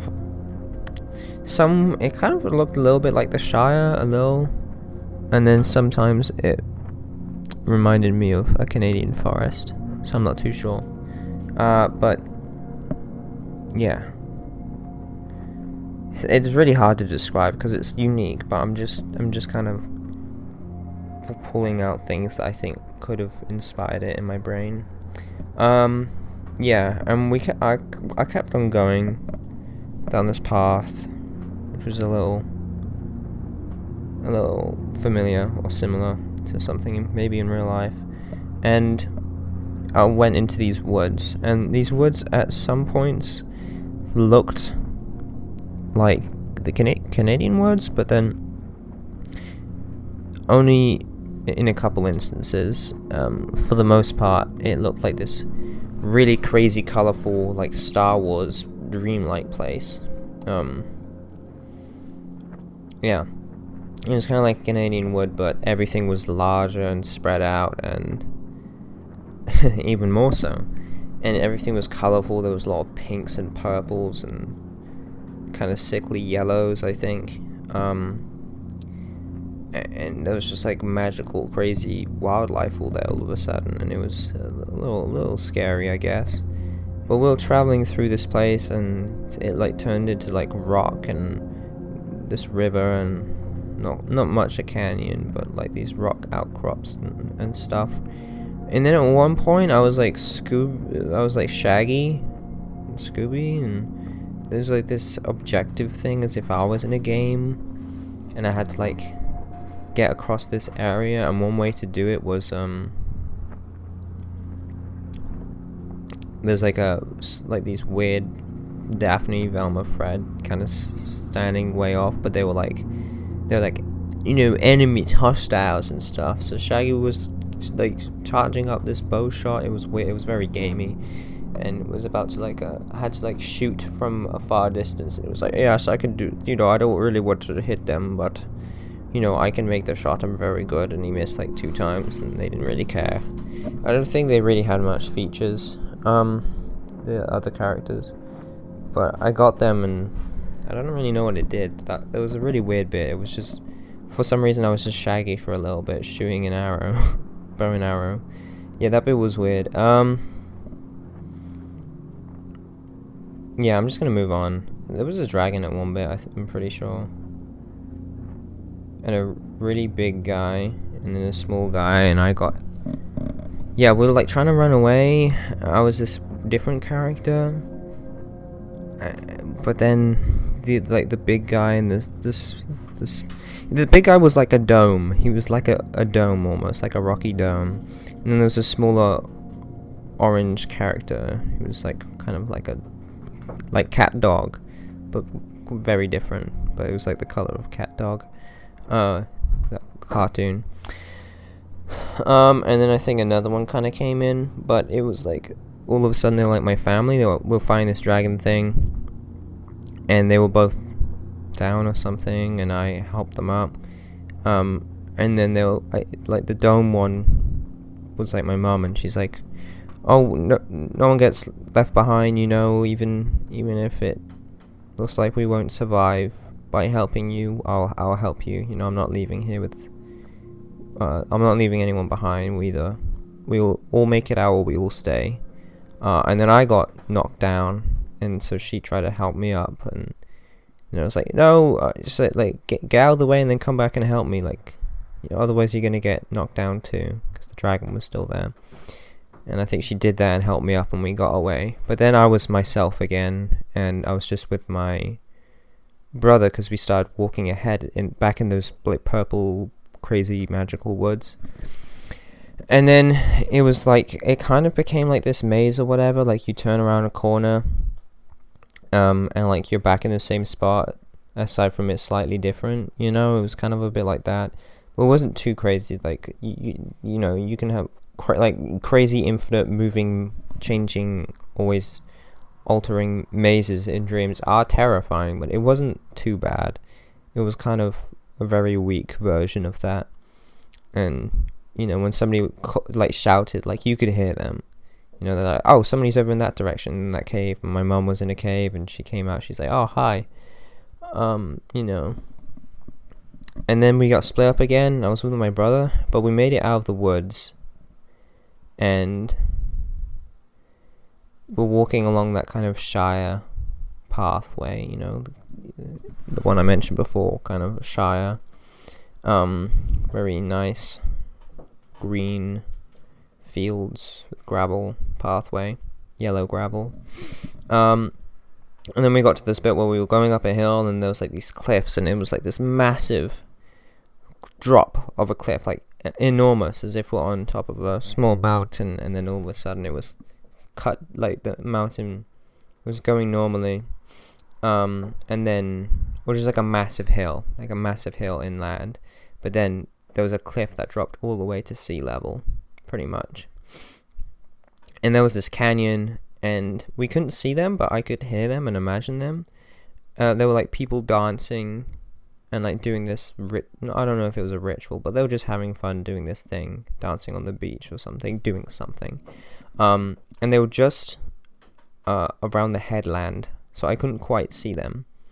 But there was this massive crop of rock, and this massive chunk of a rock was about to, it looked loose, and my brother stepped on it, and it was about to go, and so I kind of jumped forwards near the edge of the cliff and grabbed it, and I was holding it, and I was using all my strength to keep it up, because I didn't want it to fall down the cliff into the canyon and like start a landslide, because I didn't think the chances would be very high, but I thought if that happens, that could go down the canyon and maybe hit those people on the beach, you know. But you know, I can't directly see them, so I'll doubt like that the landslide would actually go that far, you know. But I was holding out this big piece of earth and trying to keep it to the thing, and I was like I was putting all my strength into it, and not like I was like particularly strong, but I was keeping this really heavy thing there because it was like draining everything out of me. Like I held it for a few seconds, and then I was like, no, I have to let it go, I can't do this. My brother enough time to step off the outcrop, and then I like tried to call like look, you know, I tried to call like look out below, because I'm gonna drop it, but I couldn't. Like I was putting so much of my strength into it, like I could barely use my voice. Like I tried to shout as loud as I could, but I was like, look out below. So my little brother, I said to him like, you know, you have to call down, warn them, you know. And he didn't really, you know, he was just standing there, like he wasn't straining or helping me keep this thing to the cliff, but he just kind of didn't shout loud, you know. He was just like, oh, look out below. And I was like, no, you have to, I was more like, you have to shout louder than that. But he just wouldn't shout any louder, and I was holding this thing, and my strength was draining even more, and he would just he wouldn't shout, and I wanted to let go, but I was like, no, I have to warn them, you know. What if the landslide is on their way? Like, it won't take too long to get to them, but if I warn them, then, you know, it could show that I warned them and I didn't maliciously start it, and if they get out of the way, then, you know, they'll be safe. I don't want to accidentally hurt someone, and I also was like, I don't want to go to court over this. That was a strange thought for me to have. But I just didn't want to hurt them, and so I kept on holding on to this rock outcrop, and my brother wasn't shouting loud enough, so I kept on trying to shout, but I just couldn't. Like, I got a little bit louder, like, look out below, but it wasn't loud enough to even, my voice didn't even echo in this big canyon. Like, it just wasn't loud enough, and my brother was standing there, and he just wouldn't shout. He just wouldn't do it. I don't know. I guess sometimes he does stuff like that. Not quite this exact situation.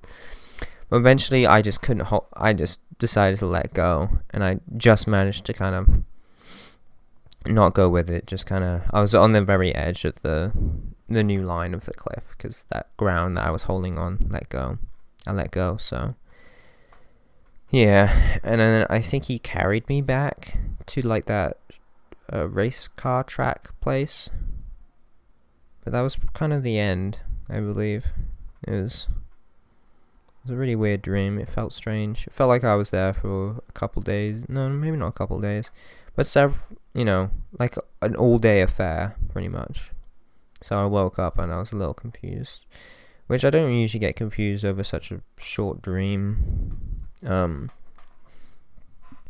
I think just because it was so outlandish and it gave me so many different feelings. And now I'm remembering a couple other dreams, but I don't want to make any more entries today. I slept in big time. It's 3:20 in the afternoon. I have work soon, and all I've done is sleep, lay around in bed, move a couple things.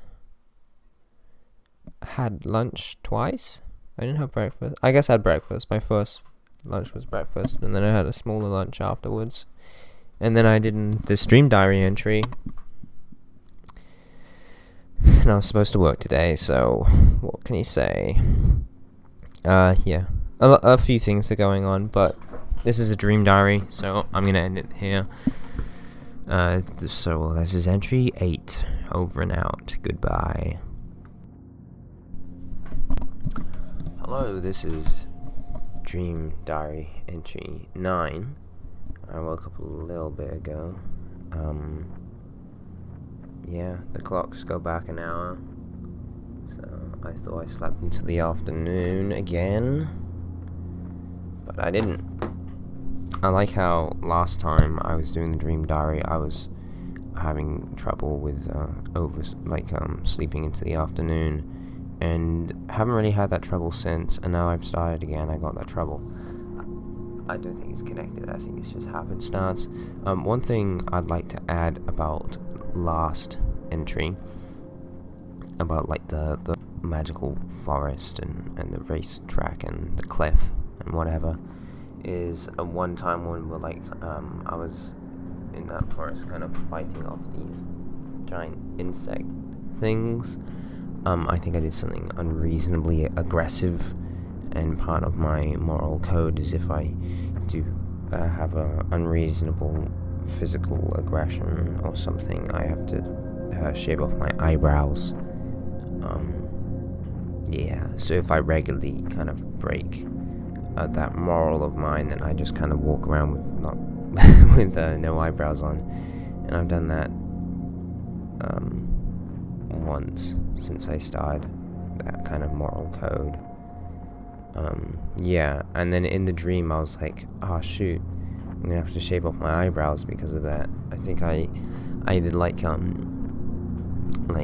shoulder barge, or like nudged or pushed my little brother a bit too hard to like get his attention to like run or something. Either that, or I just freaking punched insect for no reason. I don't know. I don't quite remember why, but I thought it was interesting that even in my dreams I remembered my moral code being connected with the shaving of my hair, which is interesting. But last night's dream was yeah, it was pretty cool. I was thinking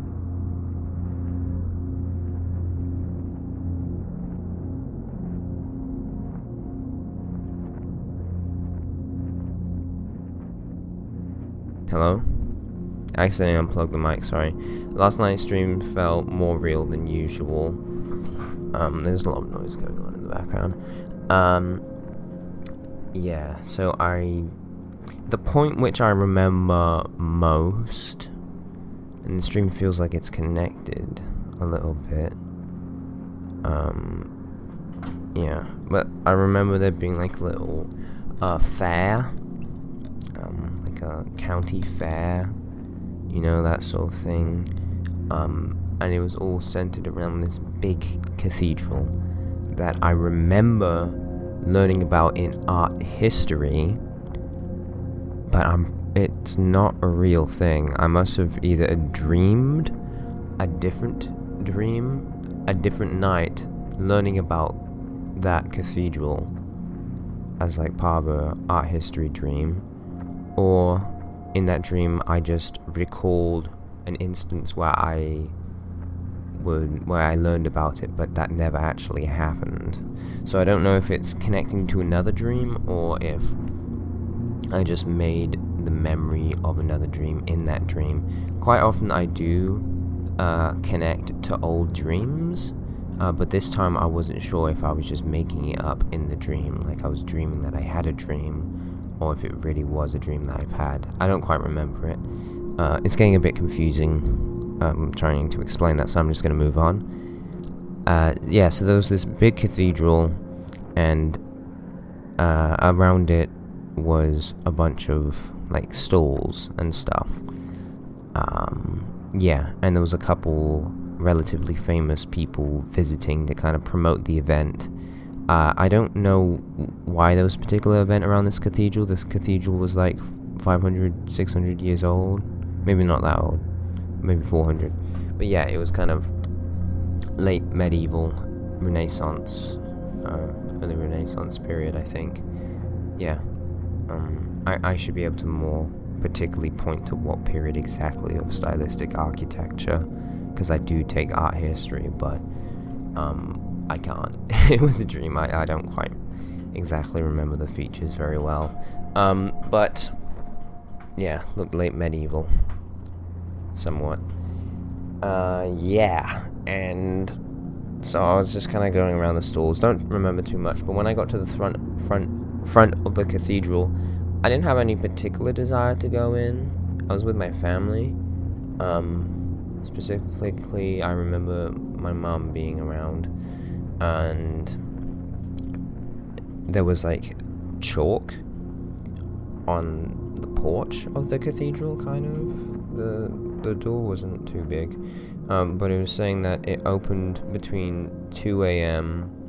and like 4 a.m. No, not a.m.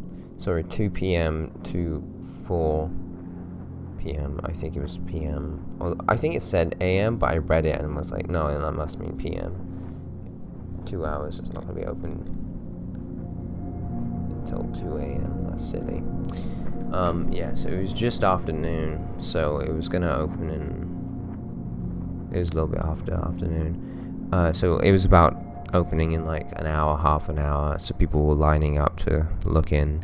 And then I remembered from that art history lecture that never happened that there was it like used to be part of a village or town or something, and there was like an old wall that ran alongside the front, that ran like I don't know, like 20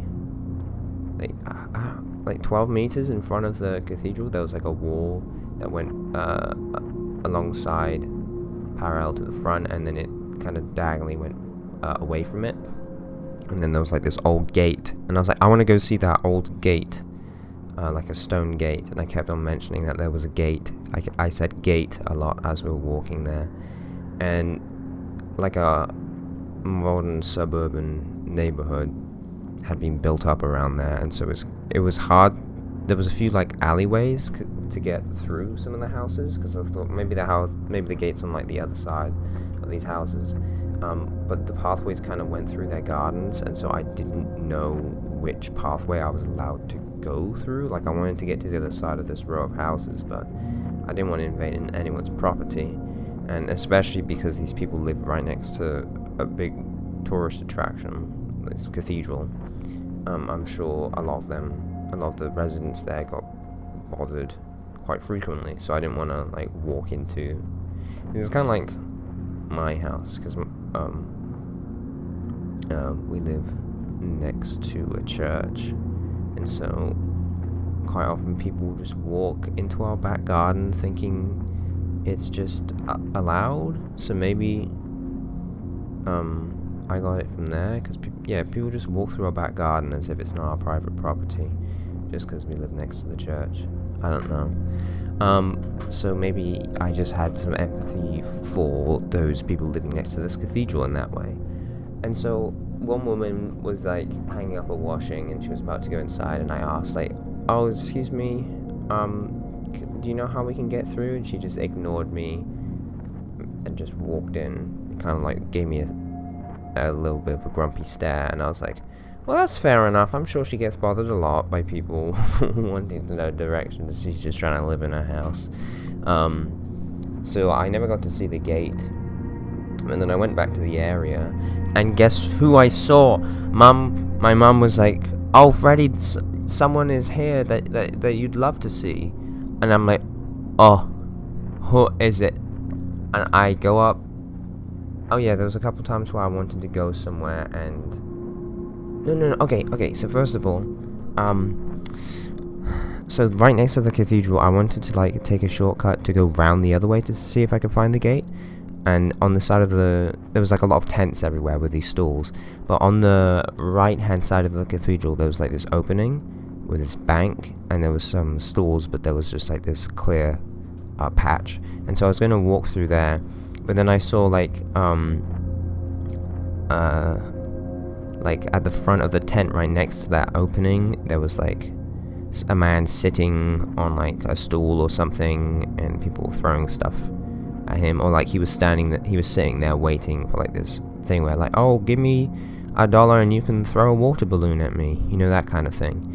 And I was like, oh, I don't want to get in the way of that. So I turned back, and I think that guy was Alan Davis, who was sat there on the chair, like, oh, you know, throw a water balloon at me, pay $1.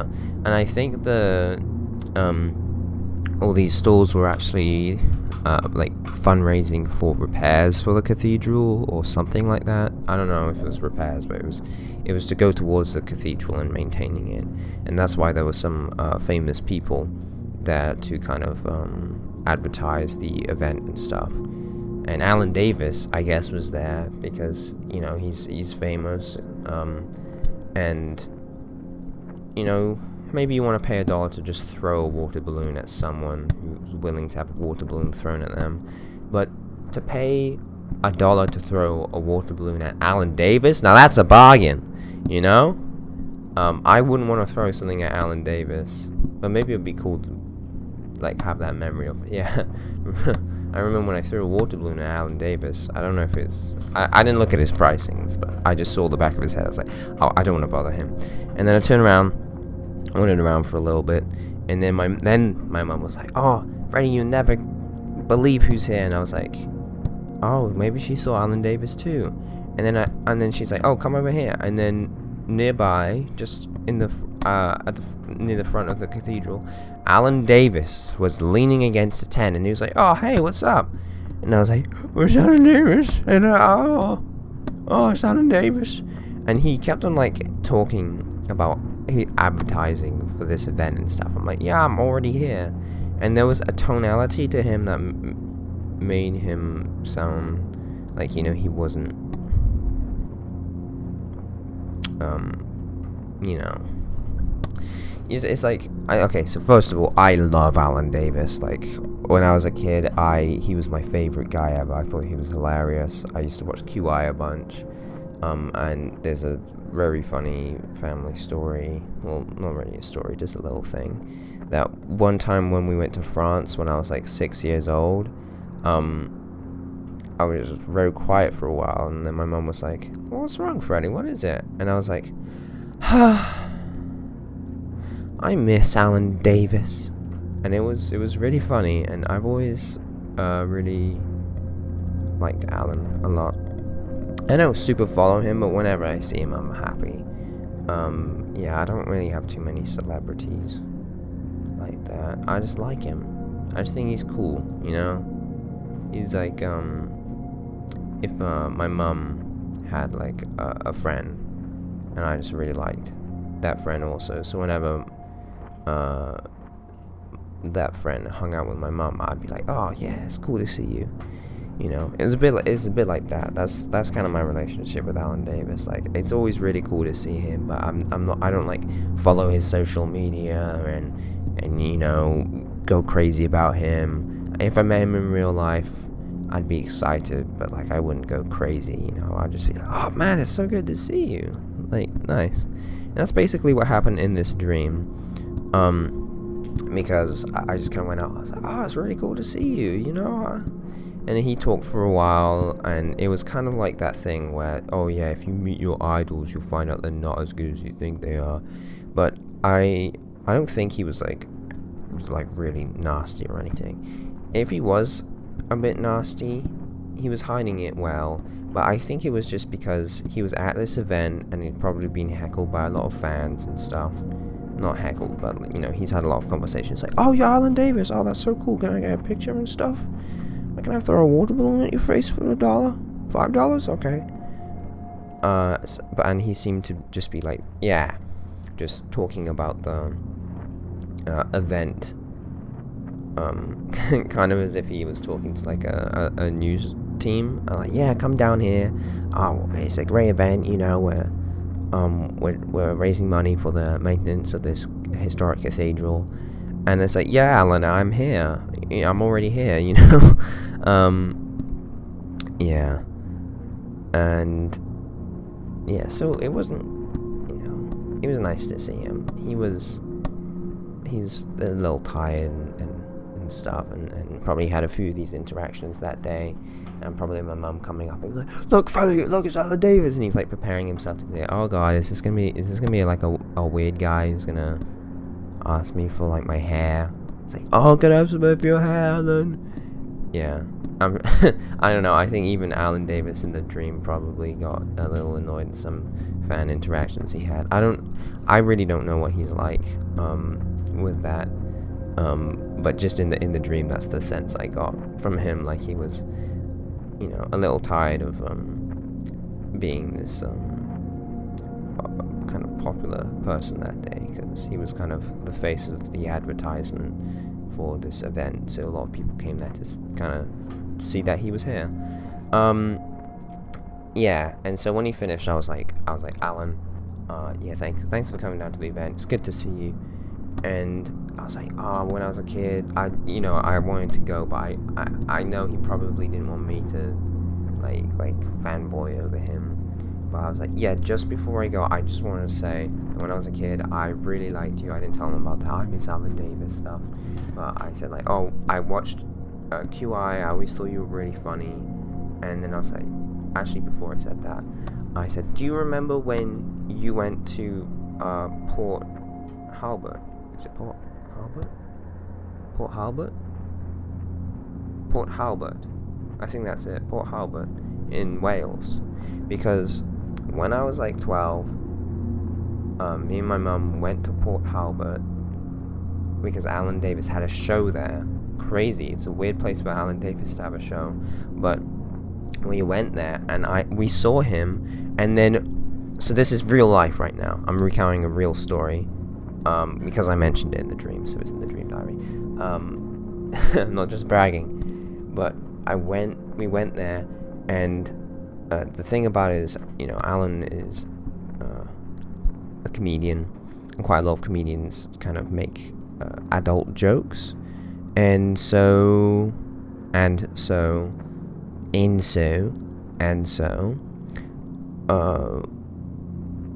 I was 12 at the time, and I'd watched Alan Davis before, so I kind of got some of his humor, but never really saw his solo stuff, like his stand-up. I just seen him in shows and stuff. And there was no age rating on the stand-up, you know? There was no age rating for the show, even on the tickets. So we're like, well, we'll go. It might be inappropriate. And I was like, yo, I want to see Alan Davis, you know? He's the only celebrity I would ever want to meet at this point. I'm 12 years old. I want to see Alan Davis. Yeah, and so we went there, and one of the things he did... Yes, please! Sorry. One of the things that he did quite early on, he like told a few jokes, and maybe the age of entry should have been like 14 or 13. But I was allowed in. I don't remember if I was quite 12, but I remember the humor of me thinking, my mum kind of agreeing, like, yeah, you should probably be a few years older for this, but it's Alan Davis, you know. You're staying.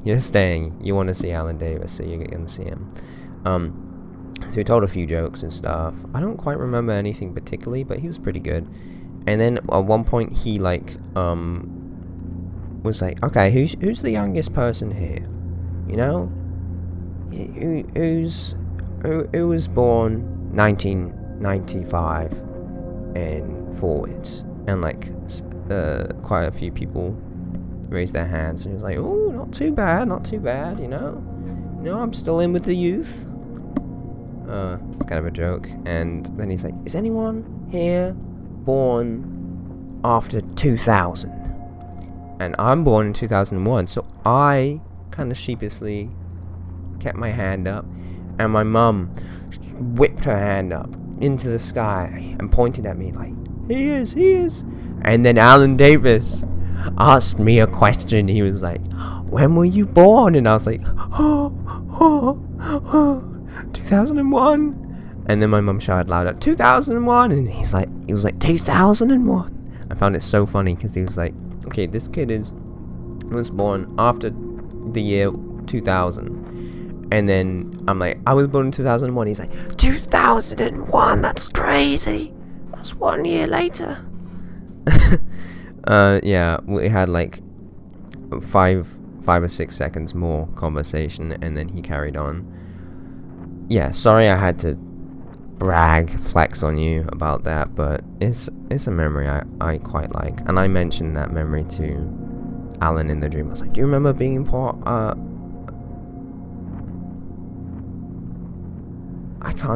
Hardy? Bro, I'm getting so confused with the names, because there's so many names called Port something in Vancouver Island, and in Wales there was one place called Port something. I don't quite remember the name, I'm sorry, but yeah, I was like, do you remember when you went to that show and you talked to me? I was the kid born in 2001, and he didn't really quite remember, but he was like, oh, I remember going there, yeah. But the conversation kind of ended at that point, and I was like, okay, thank you so much for your time. I don't want to waste any more of your time. I'll see you. Thanks for coming down. You know, and then I left. And that's pretty much all I remember. This was a long one because I just talked about Alan Davis for a while. But guess what? I like talking about Alan Davis. And I was thinking about making these diary entries more compact, but I don't think I will because I don't want to rush it. And kind of the point of this is I'm not really making this for someone to listen. I did actually listen to all my diary entries yesterday.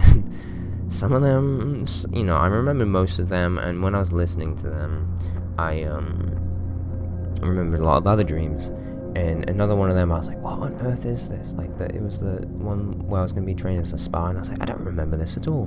And then it mentioned me deciding on what to wear underneath for, like, most of the dream. I was like, oh yeah, I remember that now, and I remember the rest of the dream now too, and a few others. Yeah, the only one, there was one that I didn't remember the first half of, where I was talking about, like, being in a ship, but then I remembered, like, the horror, house place. Anyway, thanks for listening. Yeah, this diary is primarily for me, and if anyone wants to listen to it, if I ever have it available to be listened to, then you're just gonna have to view it as my own thoughts presented in a raw manner, because it's really just for me to talk about my dreams, and waking up and then talking about my dreams and trying to recount it, I think will help me become more sensitive and aware of my dreams, which I think as an artist can be a good thing. You know, sometimes I really struggle with night terrors, so I don't think I really want to recall them, because the best thing to do is just get them out of your life, because they bother my real life too much anyway. But yeah, maybe focusing on these kind of dreams that are neutral, or kind of menial or interesting or exciting, just anything that isn't intensely uncomfortable or scary. Anyway, yeah, that was diary entry 9, and goodbye. Hello everybody, I just woke up, so I have my morning voice with me. Yeah, I had I don't know what diary entry this is, apologies. If I had to guess, it would be 9? Yeah, I had a dream 2 nights ago that was pretty crazy, but I don't remember it now. But last night, yeah, I had a funky dream. It was, I believed it was pretty real for a while, especially as I went to bed. I woke up about 4.5 hours later with a nosebleed. And so I kind of coddled that for a while, maybe 40 minutes, and then when it stopped bleeding, I went back to bed, or I went back to sleep.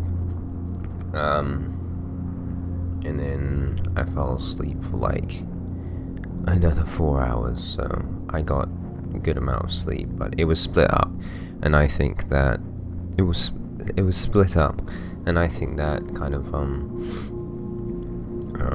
helped mix in reality with dream enough that I was very much believing. Like, I was like super. So, usually it does happen. Not always do I like fully believe that it's really happening. I mean, it's not uncommon, but I think that happened tonight. I don't remember much of the details, to be honest. There was some more gamey elements and stuff to some bits, but I didn't really recognize it. There was like this kind of like this industrial complex of something, but it was like, whether it was in like a massive building or like the inside of a ship, I don't know. But there was a bunch of stuff, and there was like these doorways to the side that led down to some broken railings, staircases and stuff. And it was quite gloomy and dark, but there was some areas and stuff that were more lively. This bit's really vague, but I think I did something that was misunderstood for something else, or it was like I did something innocent to me, but the custom of the place I was in, it was abhorrent. And I think maybe some of my family members were there, or people that knew me, whether they were people I actually do know in real life and were in the dream, or people I've kind of spliced together and just made up in the dream. But there were people who I thought understood me, and then when I did this thing that seemed inconsequential and harmless and mundane, they were all outraged and upset, and I was like sentenced to go into this place, like this. It wasn't really a cell, it kind of looked like a basement with a bunch of stuff in it, but I had to stay there or something, and I don't remember if there was like an additional thing, like, oh, you're gonna age backwards a little bit, or forwards a little bit. I don't know. I don't feel like there might have been something, but I don't remember, so maybe not. But there was there was a bunch of stuff there, and my hair had been its length that it is in real life, which is really short right now because I shaved it off a few months ago. But at one point it was quite long, almost like 60% of the length it used to be, maybe. And when I noticed that, I was like, what? How come this has happened? I haven't done anything good to deserve this long hair, because I guess that's how I was thinking. And I think I was trying to escape this kind of basement place, and it was, to me, it felt like it was in like an alternative reality kind of thing, as if maybe like I wasn't actually physically there, but I was in like a simulation, and then I was there. And so a couple times I did things that were like against the rules of the place, like against the rules of like the basement and stuff. And one time I like tried to interact with this lava molten metal thing, and then I died very harmlessly. There wasn't any pain or anything. It was just I made a mistake and I like ceased to exist, and then I like came back in as if I respawned. But then I realized later on that my hair was not only back to its normal length, but it was shorter, because I think like apparently every time I made a mistake, and in this place it was like a major mistake, and then dying that one time, kind of dying, being reset, counted as a mistake also, which I was shocked about, because I promised to, with my hair, I promised to shave it off entirely whenever I break my morals of honesty, and if I lie blatantly with like the intent to misinform, I can say things that aren't necessarily true as a joke, but I don't want anyone to walk away from a conversation being misinformed, or thinking the wrong thing, or me having deceived them or misdirected them in any way, even if I don't really intend for that to happen. I try and communicate if it's not very clear that it's a joke, or if it has any sort of consequence. So yeah, but in the dream, when I made mistakes, instead my hair just got a centimeter shorter, and I did kind of have like a reflective thing, like how does that work? Is somebody cutting my hair every time I make a mistake? I don't quite understand how that works. Yeah. Now, the one thing that I remember the most about this basement was in one of the corners there was like these like 6 or 7 disc things, like kind of like DVD players or something, all the various sizes. Most of them were black or dark grey. One of them was white, kind of like, yeah, like a white, it looked like a Nintendo Wii or something. They were all different sizes, and I think there was like these discs in them, but they were all loosely like nailed or like screwed down in place, and then they were like shooting out these purple laser lights upwards, and this little roll in like a contained box, and they were like hitting something above them, and because they weren't all tied down properly, they were kind of all loose and rattling, and the laser beam thing made a noise too. So there was like this chorus of rattling and different sizes of these machine things, yeah, rattling around and shooting this beam that was, when it hit this thing above it, which was just like another mechanical disc thing, it would make a noise, and it was just it wasn't a horrible noise, but like I acknowledged that for some reason it was inhumane to be in the room with that thing making those sounds. Maybe it's what governed me, but actually I don't think they were really lasers. I think I now remember them more as glow sticks, like purple glow sticks, and they were bright, and I think I was in that basement for a long time, but I don't remember all of that time passing, because often when time passes in a dream for me, like I'm stuck somewhere for a year, even though it doesn't, like if you observed it, it wouldn't look like a year. It feels like a year, like it feels like I actually waited a year inside that dream. But this time it didn't feel like that. It felt like I had been waiting a while, but then there was a sudden break in my observation, and it had been, all of a sudden it was like months and months later. And the glow sticks were, out of the 6 or 7 of them, only 2 of them were still kind of glowing, one of them faintly, one of them still moderately. Yeah, and I think at that point I was kind of, I felt different, I don't really know how, and I think I had some contact with the outside world, like maybe I could have visitors or something, but soon after that, yeah, a couple of the machines broke. They were quite small again, like DVD players. A couple of them broke, and yeah, they had all pretty much faded. Maybe one of them was very faint, but they started making sparks sideways, like towards each other and stuff. And then there was also some ovens above those machines now, on like a different shelf. And at one point a man came in to kind of inspect things, and I was kind of felt like I had been wronged this whole time, that I had to stay here. And I was kind of showing him that the machines didn't work anymore, and then as I was there, like I felt like I couldn't do anything, like I couldn't fix anything. I didn't have any control over the situation or what any of the devices were doing in that basement. Yeah. And then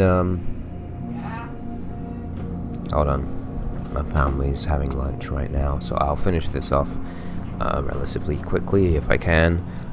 Yeah, so I felt, and then as that inspector was there, like one of the machines like caught fire, and then 2 like the oven stove things just started, and I was like, yeah, this place isn't, you can't keep me in here anymore, like things are fading, like things are just all of a sudden setting fire as soon as you hear. They haven't done that before, but they're here now that you're here, you know, can you turn them off, please? Kind of thing. Like, I can't even, you know, I felt like I could have turned off the stove, but like, I asked him to, because I was like, I'm not up for it, you know? I don't really remember much beyond that. I don't even know if I ever got free, but I do remember earlier on in the dream I was actually in a school, this really big school, and I think I gave people directions and stuff. There was like a grocery store or whatever, and yeah, it was just like this big college university thing, and I was looking for a lecture and stuff, and I was trying to like make friends. I don't think I actually went there, but I was looking for a certain room I was supposed to meet someone in, and I was trying to make friends and be friendly to people along the way. And people were friendly, but they didn't really talk to me. Yeah, so that's the dream. Goodbye, thank you for listening very much. I'm gonna go and do something, and I can use my morning voice and make my voice deeper.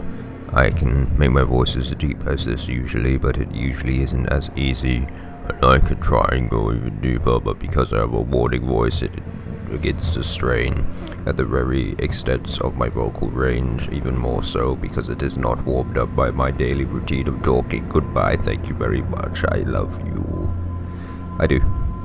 Hello everybody, I'm back from lunch. I just add a couple things that I remembered while I was having lunch. Yeah, the cutting of my hair, the fact that my hair was shorter would upset me a very, very big amount. Oh god. Phrasing.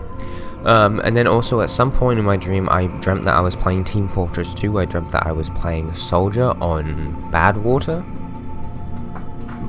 I think, yeah. And I was doing really well. I was surprising myself a lot. I was doing really well. I wasn't doing like insane stuff, but everything I did kind of made sense to the game's rules, aside from maybe reload time. I think the reload time was a bit higher.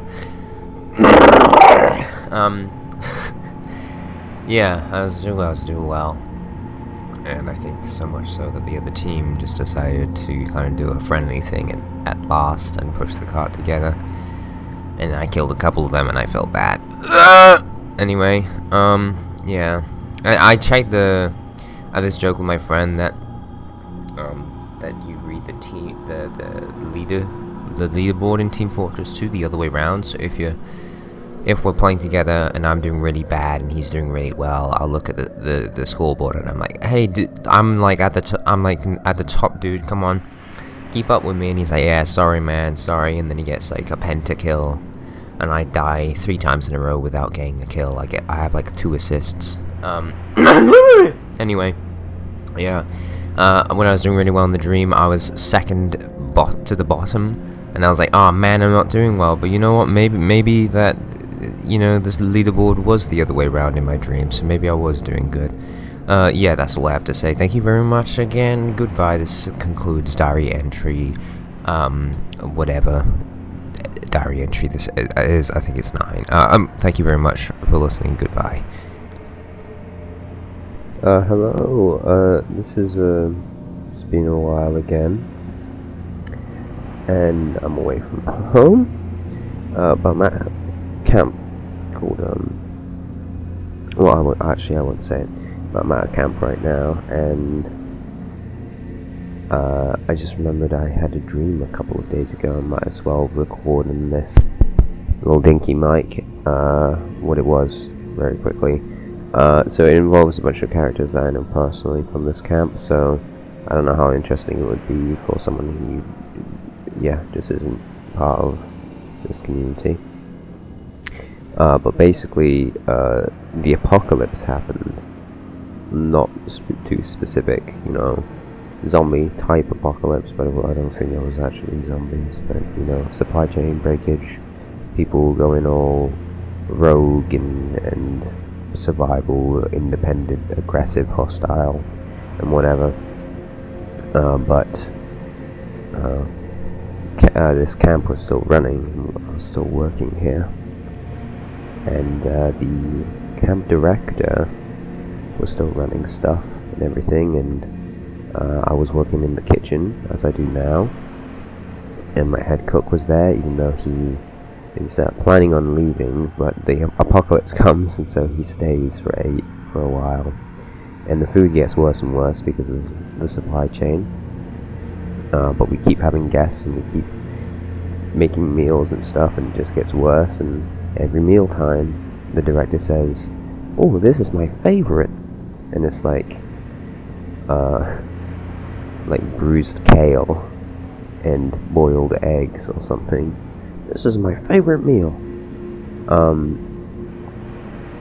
And we got to the point where one meal, we were just serving these eggs, and there was something wrong with these eggs. Like, you broke it open, and just fountains of like milky, slightly gloopy substance would just come, like fountaining and splurging out of it.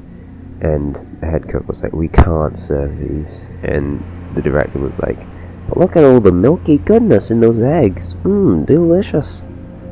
This meal's gonna be my favorite." And I just found it pretty funny. A bunch of other stuff happened. Some woods and stuff, and groups of people breaking out. People breaking out into groups and searching and stuff, and I think I was running away from some of them. There's also this massive DEC map, and I was traveling across it or something. Kind of felt like a video game or whatever, like a stalker kind of game, but isometric. But it was from my perspective, so it's not isometric. That kind of vibe. Anyway, I don't have anything else to say about it, but that's it. Just so you know, today is the 16th of July, 2022. 6 minutes to 9 a.m. Hi. Okay, had a pretty long dream last night. Don't know what episode, what entry this is. Yeah, I don't know. It's been a while, but I want to talk about the dream I had the night before, I guess, because I just remember a little bit of it, so I might as well say it. I remember being on a lake with a friend of mine. I think there was a few friends there, but I specifically remember a friend of mine called Lynn. She was there. Lynn, that is. And I'm very afraid of water, very afraid of bodies of water, especially salt water. But this was a lake. I don't like lakes. I'm scared of them. Yeah, worse than rivers, I would say. Much worse. And there was like this floating, squared off sofa kind of thing. And we had like these little... I don't think they were jet skis. I think they were... I don't know what to call them. They were kind of like segways. You know the segways with like the handles, the two big wheels, the platform, and then like you got like the handlebars.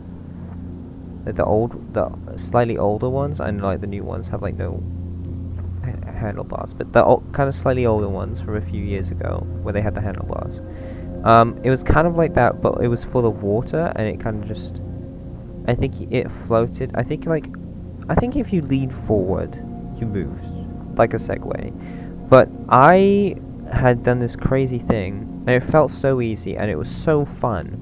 Usually I'm afraid of the water and stuff, but it was so fun to do this. I did like this little hop, like this bunny hop thing, where I just kept on hopping in and out of the water, and it kept boom, boom, bobbing, and pushing me forwards faster and faster.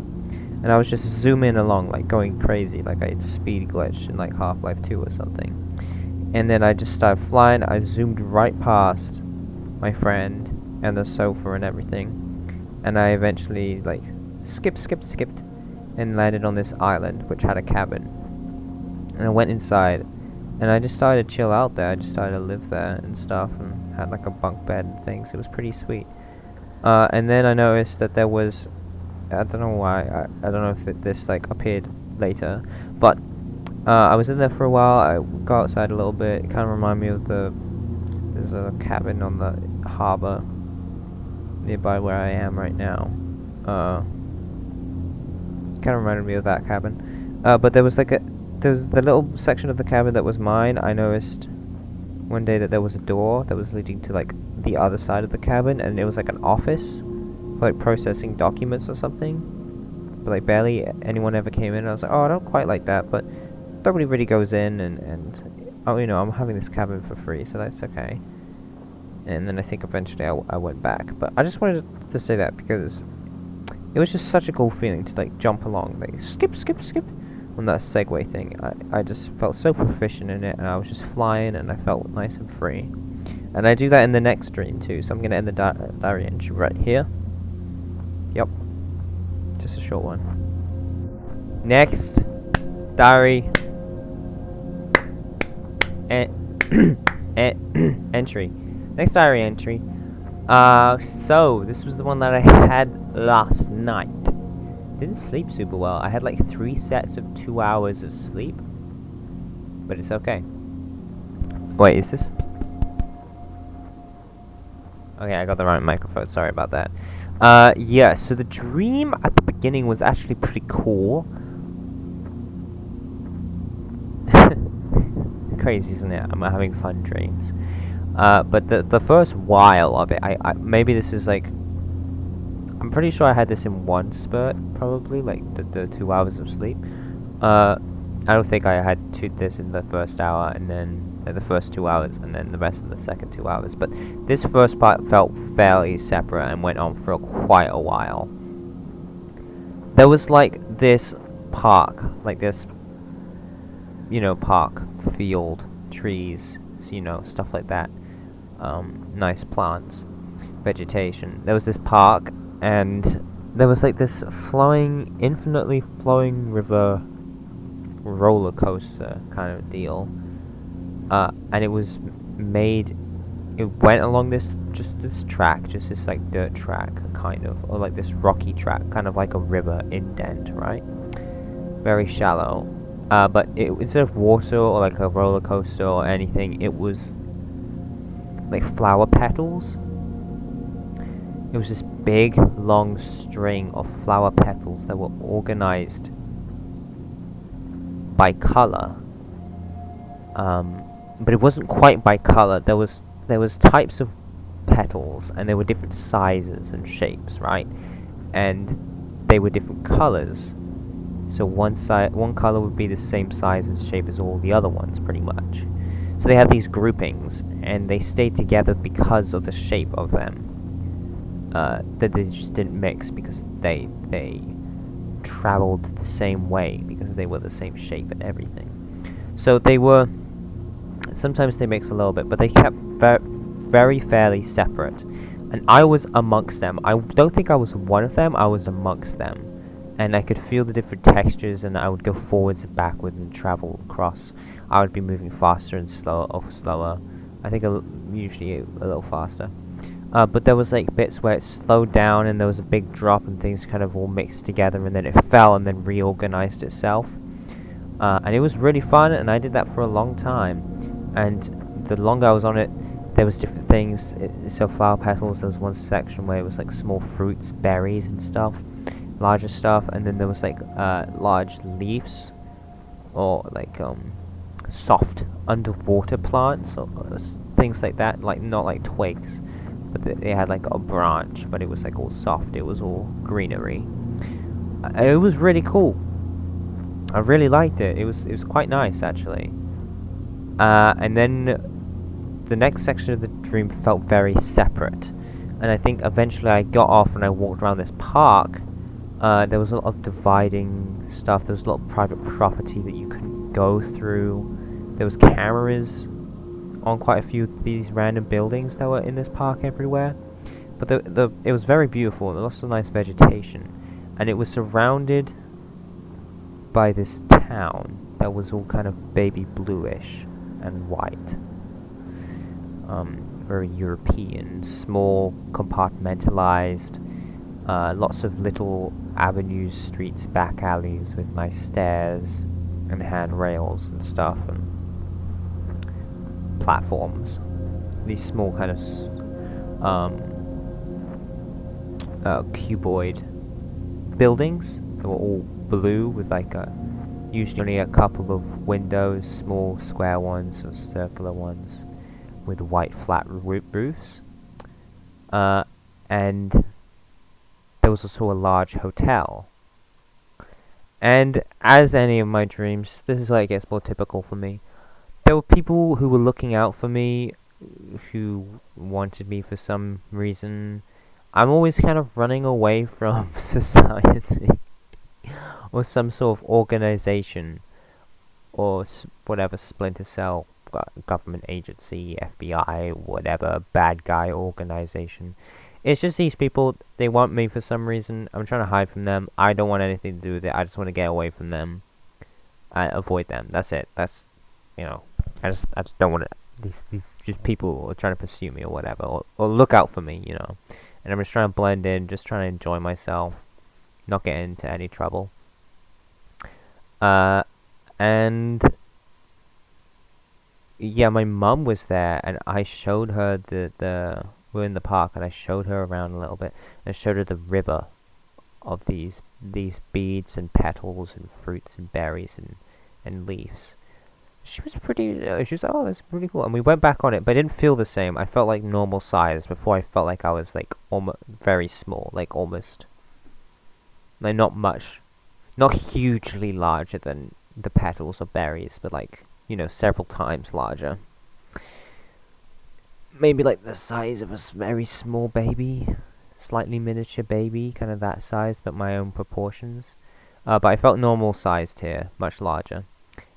I'm pretty sure. And I was with my mom, and I was showing her. I was like, "Oh, look, it like has this momentum," and I discovered all these kind of small details to how this thing works and moves around and how it organizes its stuff while I was on here for several hours. So I was going through that with her.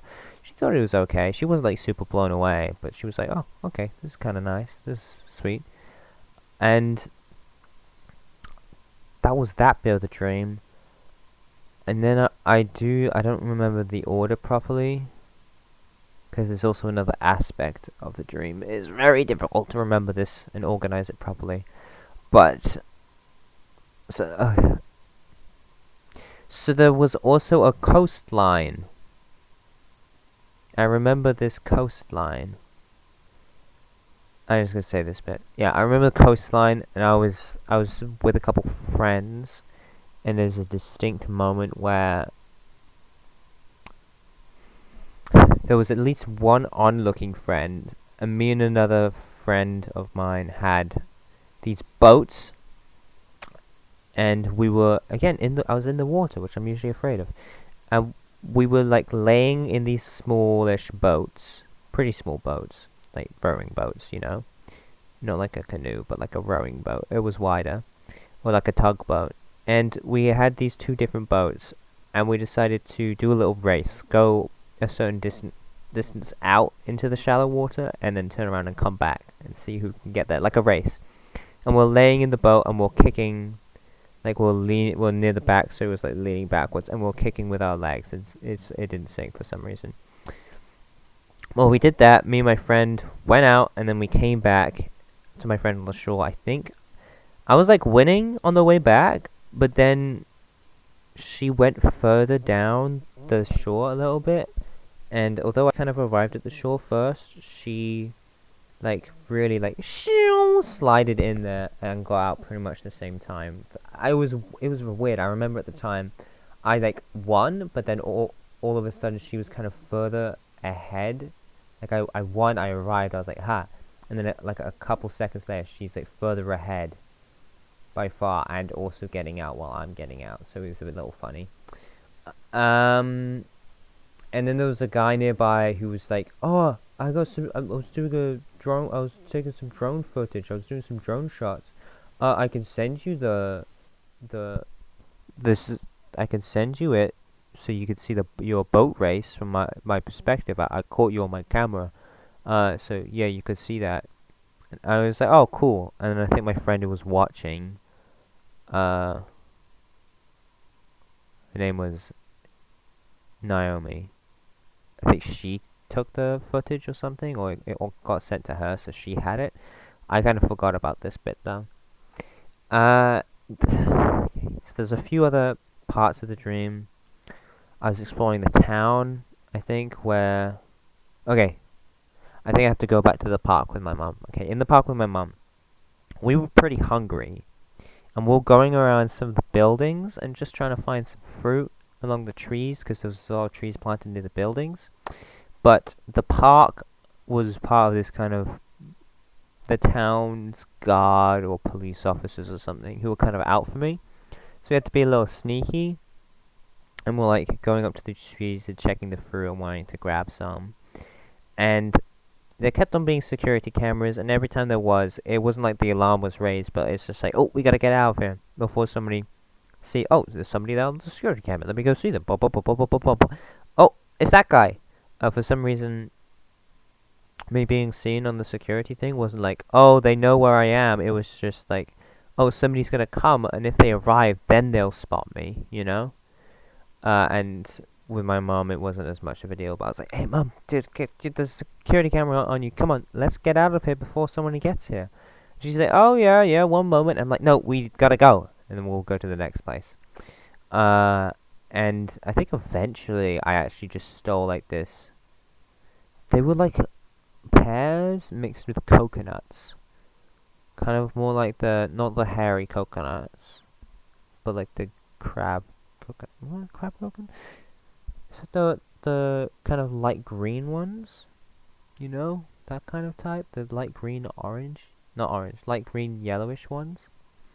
It was like that. They were like giant cashews, which were a little pear-shaped, cashew-shaped, you know?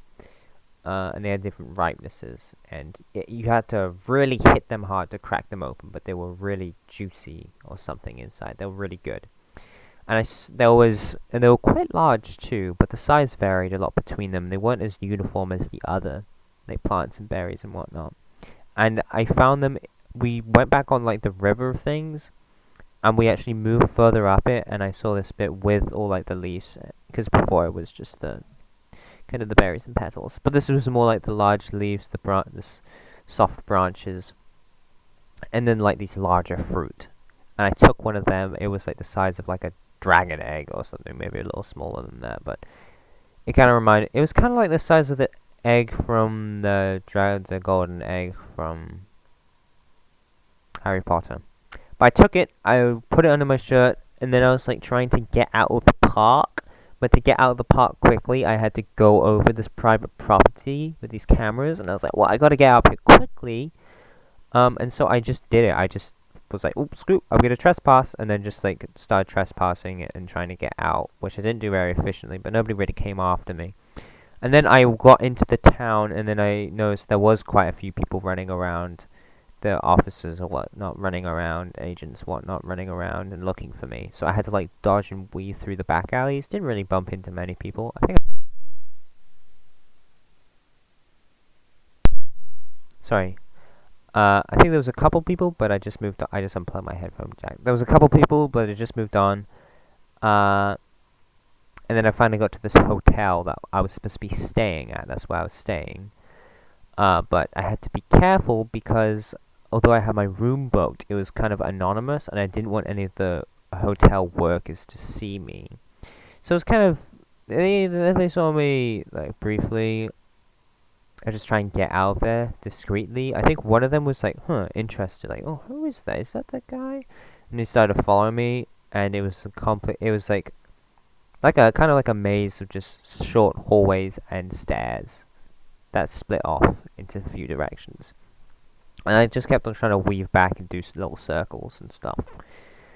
And I think I just tried to look for any room, not my room, because I was like, I don't know if I can go back to my room. Like, I was trying to dodge these people. I just wanted to eat this fruit, to be honest. I don't know where my mom was at that point. I think she kind of went somewhere else during the park, or I left her in the park or something. But I'm pretty sure she was fine. Yes. And then that part of the dream kind of went away, and I got to like this part where I moved to a different country, and it kind of looked a little bit like England with its storefronts and how the town was kind of laid out. So it's kind of a little European rundown, maybe like Southeast Europe. Or actually, maybe just Eastern Europe. Maybe it's East North in like Estonia or something. I think so. Probably something like a kind of Estonia climate. Maybe up or Denmark. There's some rough towns in Denmark. But it was like that. I don't really remember much of a language barrier, but it definitely felt foreign but kind of familiar. So maybe a little bit like the UK. But I don't think it was the UK. And this town was far more complex. The first one was like very simple and repeated and very generic. No, not generic, but it was like simple and uniform. While this one was more complex, looked more realistic, looked like an actual town. Had like a church spire, whatever. Some renowned streets, a large park, some like fish and chip shops, some. It did kind of look like England, to be honest, or Wales. Actually, it looked more like Wales. Kind of more like Wales, but that sort of thing. Again, it felt foreign beyond the UK or Canada, slightly only. And I was there for a while, and things were like surprisingly similar. So I was enjoying that, and I think I was with family, or maybe I had made some friends there already, but there was like some people that I could hang out with, and I feel like I could make friends fairly easily, which is pretty nice. But there was this large park, and it was very different. It was very flat. It was kind of boring. It was just long, big, kind of fall, autumn, lots of leaves everywhere, brown colors, whilst before it was kind of the summer in that other park and stuff with the flowing thing. But then I was kind of in this video game kind of situation, and it was kind of 3D platforming based, whatever, but I've had a dream like this previously that I've not mentioned, and it kind of felt like a Spyro game, but you don't play as Spyro, you're just a normal guy trying to make it through these weird levels, that are kind of big, with these platforms, cliffs, little islands and stuff, bridges, whatever. And it was nighttime. But I was in that sort of situation, and there was like this whole thing going on in these little islands and bridges and whatever, and you had to get across there. And then I was doing that, and all of a sudden I managed to figure out a way to like zoom like I did in my previous stream, like on the water. But it was just on land, and I just managed to like go flying like in the Source engine, again Half-Life 2, Team Fortress 2. I just went like flying like I demo sticky jumped or whatever, and I was flying, and there was like these poles, like the top half of this map, this big thing was like solid. You weren't supposed to be able to get there because you couldn't go in the water, and there was a big gap of water between the rest of the islands. So it's like these islands close together in the south, and then at the north there was this big gap, and then this mainland where there was like barely any detail, but there was these tall pillars, like tall trees that all the branches had been cut off. It's just the main trunk, and then the top has been cut off, and it's fairly uniform. It doesn't taper much. And so I was trying to land on one of those, and I kept flying and just trying to go. I was like flying, and I was like trying to go in circles and correct myself. But it wasn't really working out, and I think I just fell down and ended up wandering around in this like low detailed world for a while. And then I went to the the northeast corner, and then it kind of transitioned back into that town, and I left because there was a specific shop that I hadn't been to. And I went back there, and I exited this kind of game thing because it had transitioned into the park, and I just walked out of the park. It felt very familiar. There was a lot of details. I can't go through it because it was just the area. Even if I explain it for a while, I don't know if it would be much help to kind of explain the feeling, or because it's what was familiar. It's like it felt familiar to me, but it was on this corner. And it's kind of a mixture of several places that I've been before, but it also was pretty new. And now I'm thinking about Welsh towns. I miss them. Miss going to Cardigan. Used to go there as a kid. Yes, but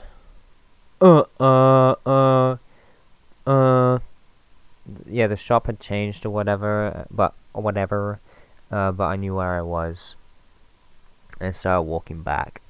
And I think on my way back, there was like this museum, like this art gallery that I had been in before, and it was just a mess. But I went in again, and it was like way tidied up. Like before, it looked like an antique store with stuff toppled on top of each other. It was very small, but there was like this front desk thing, and then you could go around either side to this room where there was a bunch of paintings and stuff, and then you could go forward to this corridor that was like a T. It went both ways, but you entered it into the side through this round room, and it was this dark corridor that went both ways.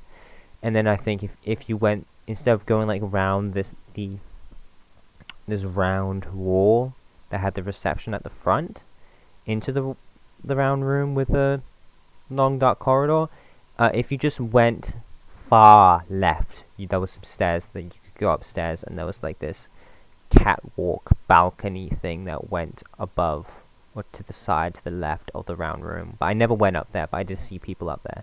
I went into the round room like I had before, but it was all cleaned up. There was some nice paintings on the wall, some good art. It was pretty nice. And then I saw old colleague, old friend of mine who left like a couple years ago, and she's a full-grown woman, but she had grown since. She was like taller and kind of more built, filled out a little bit, but the same kind of body type, you know. And I was like, oh hey, oh how's it going, Becca? You know, and I hugged her and stuff. I was like, oh, how are things? And then the TV, like right behind us, beside us, turned on, and this projection came on, and it was a bunch of pictures of me sleeping outside. And there was just these pictures of me sleeping outside. I was like, oh shoot, those people that I was trying to escape from earlier on in the dream, did they catch up to me? They have all these pictures of me. Have they been following me? That's kind of creepy. And it was because as I was traveling to this new town, I like went along the coastline that I had that boat little race at, and I had just been sleeping outside on a blanket with all my my stuff, and there was like some like satellite drone pictures of me. There was only a few of those, but there were other ones where like I was on one side of like this muddy, like wide river, you know, kind of estuary kind of thing, and I was on the far side of the bank, and then someone on the other side of the estuary had taken a picture of me laying there, and it was all like kind of daytime, like me like lying in, or me just laying there resting, waiting for nighttime. I don't think I was actually sleeping. I was either maybe I was napping, but I think I was just laying there resting with my eyes closed. But there was like 12 of these pictures, and I was like, this is creepy, man, and I started getting pretty scared. And then I noticed it was my friend Naomi who had been, it's like it said on the pictures who took it or who sent it to me. It was my friend Naomi who had watched me and my other friend do the boat race. I was like, oh, because I was panicking. I was like, oh, she took these. I guess it's a little weird, but the drone footage, I thought it was like the government, the satellite picking me up, scanning the countryside for me. But it was just that guy who was like, oh, I was taking some drone footage. Oh, do you want the boat? I said you wanted to watch your boat race? And I guess he had the footage also of me when I was laying down, and she took a picture of it or screen capture or whatever, sent it to me. But I thought it was creepy. I thought it was like a threat. I was like, have you seen this man? Or like, oh, we've been following you, we know where you are. But it was just my friend sending weird pictures of me, well, sending pictures of me. They weren't weird, but it was weird that she took pictures of me napping or resting or whatever. I messaged her about that, and she was like, let me read what she said.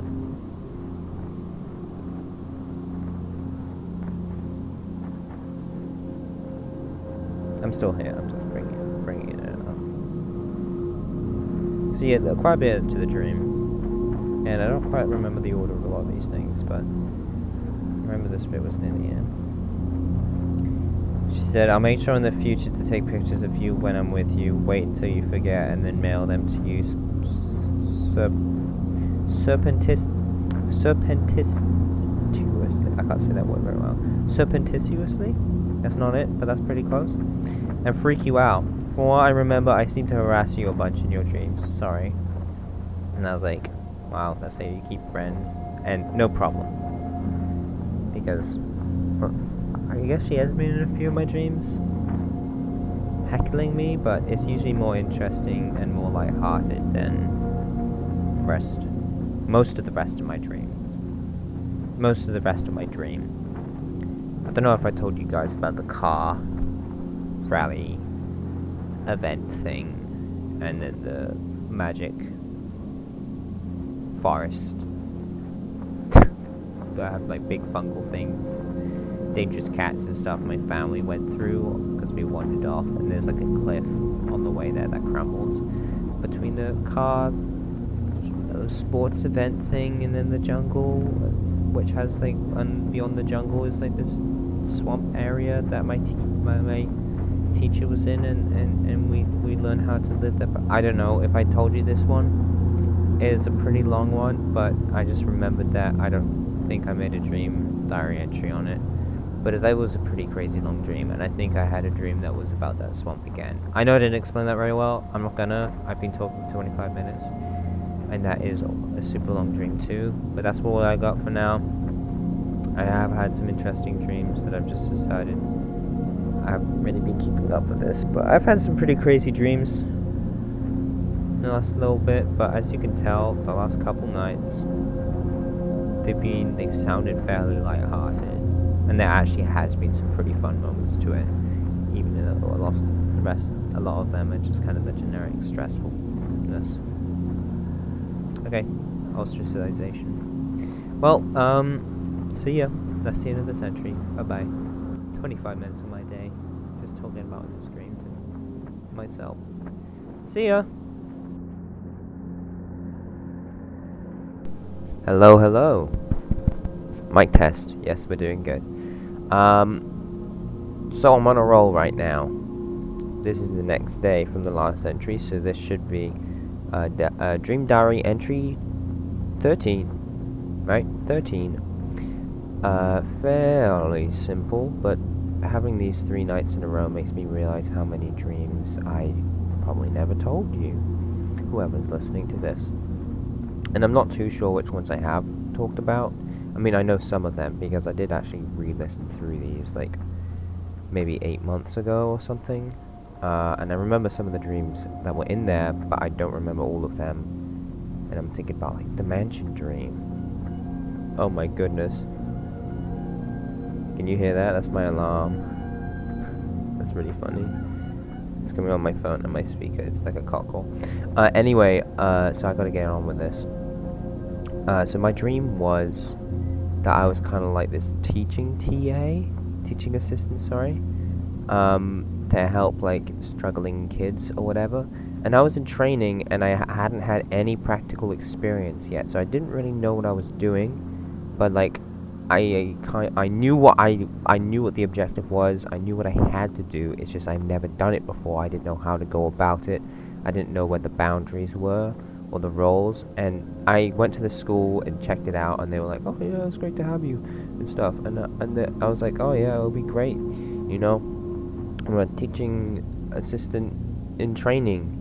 And then somebody else who's part of the program who was with me is like, "Well, as soon as we start here, we'll be full. We won't be in training anymore. We'll be the real thing." And I'm like, "But we wouldn't get any more training. We're just starting the job. Don't we need to train on the job?"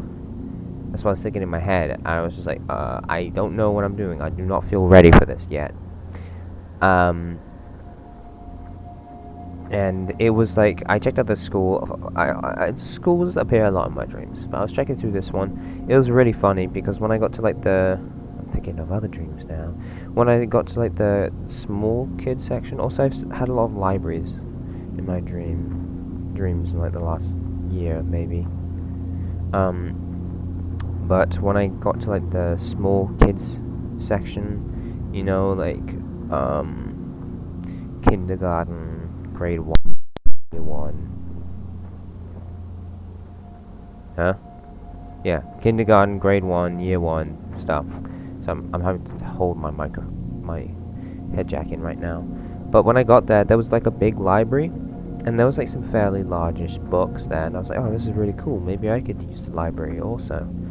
And then I got to rounded the corner to the kids' classroom, which like came out of the just offshoot from the library, and they had more books in there, but they were like massive, and these were like tiny little kids, and these books were like the page was larger than themselves, and I was thinking about this when I woke up because the pages weren't thicker, they weren't like baby book thick, you know, they weren't like the cardboard, you know, metal chunks. They were just normal sized for their scale, so they were much thicker than a normal sized book, and they weren't like super thin pages, they were like average pages, but it was a massive book scaled up, and so it was the correct dimension slash ratio, you know, it was the right ratio of things, but it was thicker paper because the book was massive. And so I was like, that's kind of funny, that's actually really funny how they're like, oh, let's get the biggest book for the smallest kids. And I'm sure none of them were watching them, but reading them, sorry, not watching the book. But they were on the shelves, and I was like, well, if they took one of them down and started reading them, they would have to like lie on the book. You could close the book on them. You shouldn't, but they could lie on the book and then like crawl backwards to read it. That's kind of funny. Maybe that is perfect. But yes, teaching assistant, and there was like this racing thing going on, like this event, like part of the school, half of the school was like this racing schooling thing. It was kind of strange, but yeah, I was put in charge of supporting a child, and I thought it was 2 children, and I like got to the like prep station thing for the racing, and it was just the one guy, and I think he like swapped out his hoodie now and again to go from red to blue, and he had like 2 alter egos while he was you know, driving the race car. He didn't actually think that, it was just kind of like part of his show, you know. And I was like, oh, trying to support him and encourage him and whatever, and then I was like super confused because I was also there, and so I was like, oh, I gotta go with him. And so this race track was like on rails, but there was a bit where like it was kind of strange. It was like a training course, but it was like on rails, so you just went forwards and you just had to kind of hold on, and it was like this crazy topsy-turvy one, and then quite later on you did actually have to do some specific inputs, like you go across this. That's my other alarm, shoot. Okay, so you go across this other thing. So when you get far into the track, it's on this on-rail segment, you get to this certain like square bit, because you're on like this square cart or whatever, and then you have to turn. So you have to like turn a right degree, like a 90-degree angle to the right, and then it will continue. So it's about getting there and immediately turning. And so there was some stuff like that, but it was mostly like on rails. You just had to stay on. You know, you couldn't really accelerate or decelerate. But me, I was like, I had no idea what this was. This seemed very dangerous. I was like hovering in space on this like rail cart thing, and I was like, ah, almost falling off. And the kid was like, yo, you can do it. He thought I was supposed to be there too, but none of the other teaching assistants were there. And I was like, this is crazy, man. That's all I have for the racing bit. And then the next thing I do remember was there was this massive Bleach poster, and it was in like Chinese Mandarin or something. But I was counting the muscles on the characters, because it was weird. It was like, oh, this is your progression. Oh, if you're 5 years old watching Bleach, you are foreign commander or something. And then as it progressed up, it was like, you give different titles. Like, oh, if you're 15 watching Bleach, you are truly epic gamer. And if you're like 25, you're a Ganju. It was strange. And I was counting the muscles because I figured out that's how I figure out what episode I'm watching. Is I counted down and I'm like, oh, okay, he has that many abs, so this means that this is episode 13. It was strange, but and I was trying to like download a couple Bleach episodes or something. It was off some strange. It was like some strange website, but it was like a professional one. You know, it's like one that you're supposed to download them off, not just a random streaming platform that for some reason, if you play, pause, and then right click, it allows you to save the video because the video is embedded in the web page, and instead of being like fully hosted by the server, which is how I download my Bleach stuff. For some reason, there's just a nick in one of these websites, and it just lets you download it. Like, it's not like a feature or anything. It's just you can save the video through your browser. I don't know how I figured that out. I just stumbled across it. Anyway, what was actually on the TV was Pokemon episodes, but it was like episode 200, 300 or something, but it was like the new reboot of it because they have thousands of episodes already. So it was like this new reboot. It was super clean. Ash had like, his voice actually sounded a few years older, you know, several years older than his first iteration.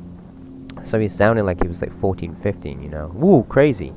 Brock was there, he sounded really weird. But they were like trying to chase down this giant Pokemon that was like rampaging through the environment.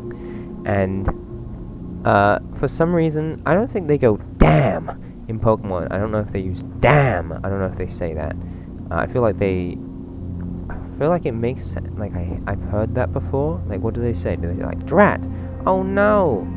But it doesn't quite sound like. Would they say damn in Pokemon? I guess it's an American thing though. So some, you know, swear words or curse words are like normal and not really swear words or curse words.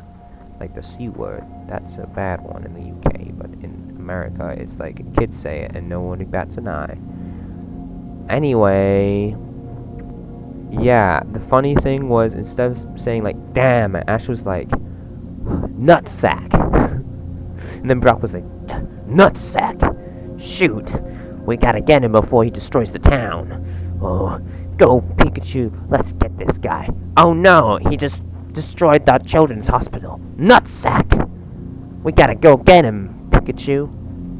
It was pretty funny, actually. I found it really funny. The other part of my dream, I really gotta go soon. But the other part of my dream I remember was I was walking through like this. There was like this resort or something nearby, or maybe it was the school. Maybe this is what happened before the school. I don't know, man. But I was just going through like this field, there was some trees. I was just going around the trees, like up and around to get to the big building on my left. And I think there were people outside too. There was like a pub there also, like an outside diner thing. Maybe, I'm not too sure about that bit.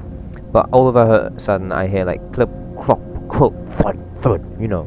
Like, I'm like, is that a horse? Are there horses like charging towards me? I was like, uh-oh. Gotta be careful in this situation. Gotta be ready to hurt them or whatever, or, you know, calm them down. And it was like big cows, like big cattle, like quite large cattle were just like stomping around. And then I know some of them, although they looked a lot like cattle, they also looked kind of humanish. And then I noticed some of them just looked like big humans. They were just big people and they were rampaging. And they were like, two of them were like, oh, you know, they're like play fighting or like pretty rough fighting. And then they came up, they swooped around me, and so I started shouting like a farm, like, rah, rah, rah. But I was like so timid and scared. I was like shaking and like stepping backwards a little bit, and I wasn't super loud, but I was going, rah, rah, rah, rah, rah, rah. And some of them kind of like stopped and looked at me like, what? And then they just started fighting again, and I was like, rah, rah, rah, rah, rah, rah, rah. And they're like, what's this guy? They're like, what's this guy doing? And then they like stopped, and then they talked to me, and I was like, oh, you guys like, oh, I thought you were cattle. It's like, oh yeah, there's some cattle there. And I was like, well, some of you almost look like you're cattle, but other, you know, some of you just look like normal guys. But just in the heat of the situation, I thought you guys were just all like crazy like charging cattle, whatever. They were pretty big. They were like giants. They were like really bulky like a cow. And they were like 7-8 feet tall or something. But some of their features, some of them just look like large people, others look like a cow hybrid almost. Or like they were people, but they had like cattle-esque features, like the flat heads, kind of the ears were sticking out, you know, kind of the squared off jaw, and like the, you know, massive shoulders and hip muscles, you know, stuff like that. Yes, so I was talking about that. And then the only other bit about my dream that I remember was there was this tiny baby angelfish in a jar, and I put it in a bigger jar and then filled it up, and I was like, I'm gonna keep it in there, and then I'm gonna put it in the bigger jar. And as I was awake, when I woke up, I was like, man, I really needed a bigger container. I dream about fish quite a bit, but I haven't mentioned it yet. I think I had a little section of my fish the night before, but I didn't mention it because I forgot, and it was just kind of not really anything. It was just me stressing about my fish. And then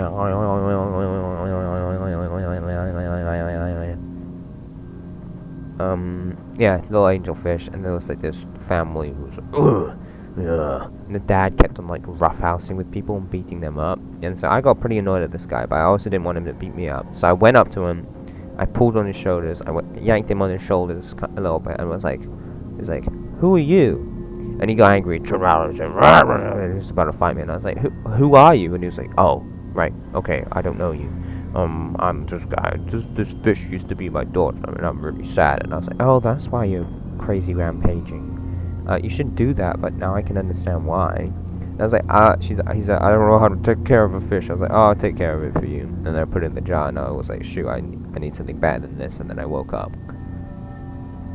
Yes, that's what I'm gonna end on right now. I gotta get ready to go. Bye bye, guys. This was my dream diary entry number 13, I believe. I'll try and keep this a little bit more regular. Bye bye. If I have interesting dreams, which I usually mildly do. Okay, bye. Hello, welcome. This is Dream Diary entry 15. If it seems like I've skipped 14, I haven't. Let me just boost up the volume here. Basically, Dream Diary entry 14 was pretty personal, and it was about a friend of mine, a close friend of mine. So I recorded that one for them, and so I was talking to them, and so I don't think I'll include it in this public video, if it ever is public. Yeah, so this is entry 15. I just sat down and remembered, I don't think I ever told you guys about, I had a dream about like this wizard academy and like this ruin, and there was this swamp with this old man who kind of looked like my pottery teacher. Maybe I mentioned it, but I'm just thinking about that right now. So, it's been a very long work week. I went to bed, only got about 6 hours, and when I woke up I was like super sleepy, and then in a couple minutes I got up to do a couple things and went back to bed. I was like, I don't think I'm gonna fall asleep, so I stayed up for like an hour and a half, and then I lay down for a bit and managed to fall asleep and get another 4 hours in or so. And man, I had some crazy dreams, man. They jumped around quite a bit, but I am going to split them just into two sections, so I'm going to talk about the big one first. So, I've been trying to hold on to it, because I had to do a couple things before I could record, like, as I woke up. I got a message saying, oh, we need you over here, and I was like, okay, I'll do that. And I grabbed breakfast, even though it was lunchtime. So, this, first dream section that I have, it begins with, where does it begin? I think it begins where I was like this. Every time I think of the beginning, I remember a little bit before then. It was pretty long. I'm gonna rest my microphone on my chest like this, so I can relax more. I hope the sound's still okay. That's me patting you. So I was like this, sorry about that, I was like this person in this flat, instead of being like, a pile of apartments. It was these kind of large-ish, sprawling, like, what's it called when there's no upstairs? I forgot what that's called now. A bungalow.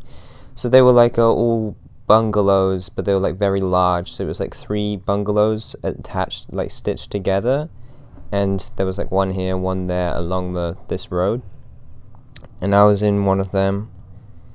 Kind of reminds me of a friend's house. You know, there's some woodland stuff over there. There was like you would go into the bungalow complex, and there'd be a hallway, and there would be 3 doors, and I lived in one of them. I was like this buff guy, though. I was like a buff man. And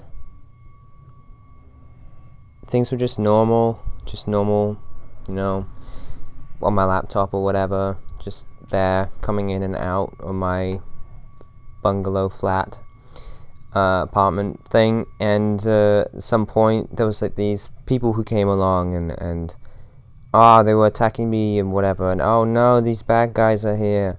And then there'd be instances where everything would stop and then would restart something. So I was like acting the whole time as this person, like, you know, in a lot of my dreams I'm like getting chased by a bunch of people or whatever, or just everybody seems to be after me. But this one I was a buff dude and I was acting, but there wasn't like a camera crew or anything. It was just like, but they would stop doing what they're doing, break out of character, and then like restart. And then I was like, it's not like they were like, oh, trying to get this thing. They were actually after me, but they were trying to do this routine properly. It's because I was also in on it, and I was acting, and nothing bad was actually happening. So it was kind of strange that way.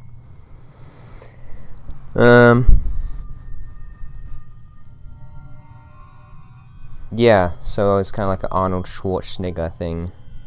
I felt like I was really buff, and this acting thing, and just stuff like that was happening. Okay, and then what happened next? What happened next? I don't remember how they connected, but all of us. No, okay. My eyes are closed super tight right now. I'm trying to remember. So it was kind of like this Harry Potter place. I don't know exactly. And I think it started with a close-up of brickwork. This very particular brickwork. And then I noticed I was in like this really busy street, like it was New York or London, but it was really twisty, and everything was like, there was lots of high rises and stuff like that, and there was just so many people, packed, like the streets were a crowd almost constantly, almost a full block of crowd. But this one little street had a little kind of alcove where it wasn't as busy, even though there was an attraction there, because there was just more space, I guess. I don't know. It just wasn't as bustling. But there was like this little platform with this very intricate brickwork, and there was like little medals or like little plaques on it, and dangling from each plaque there was a ribbon attached to this styrofoam like semi-sphere, like half of a sphere, and it was covered in this kind of red squishy foam, like a half an inch, you know, a couple centimeters of this red squishy foam, or maybe, yeah, just like a centimeter of red squishy foam on the styrofoam, like the white packing styrofoam, and they were dangling from these plaques, these little styrofoam circles. And along this little stretch of intricate brickwork, which was like, and there was like a step so you could sit on it too. And it was like really rounded and sanded and not chiseled, but like intricate, you know?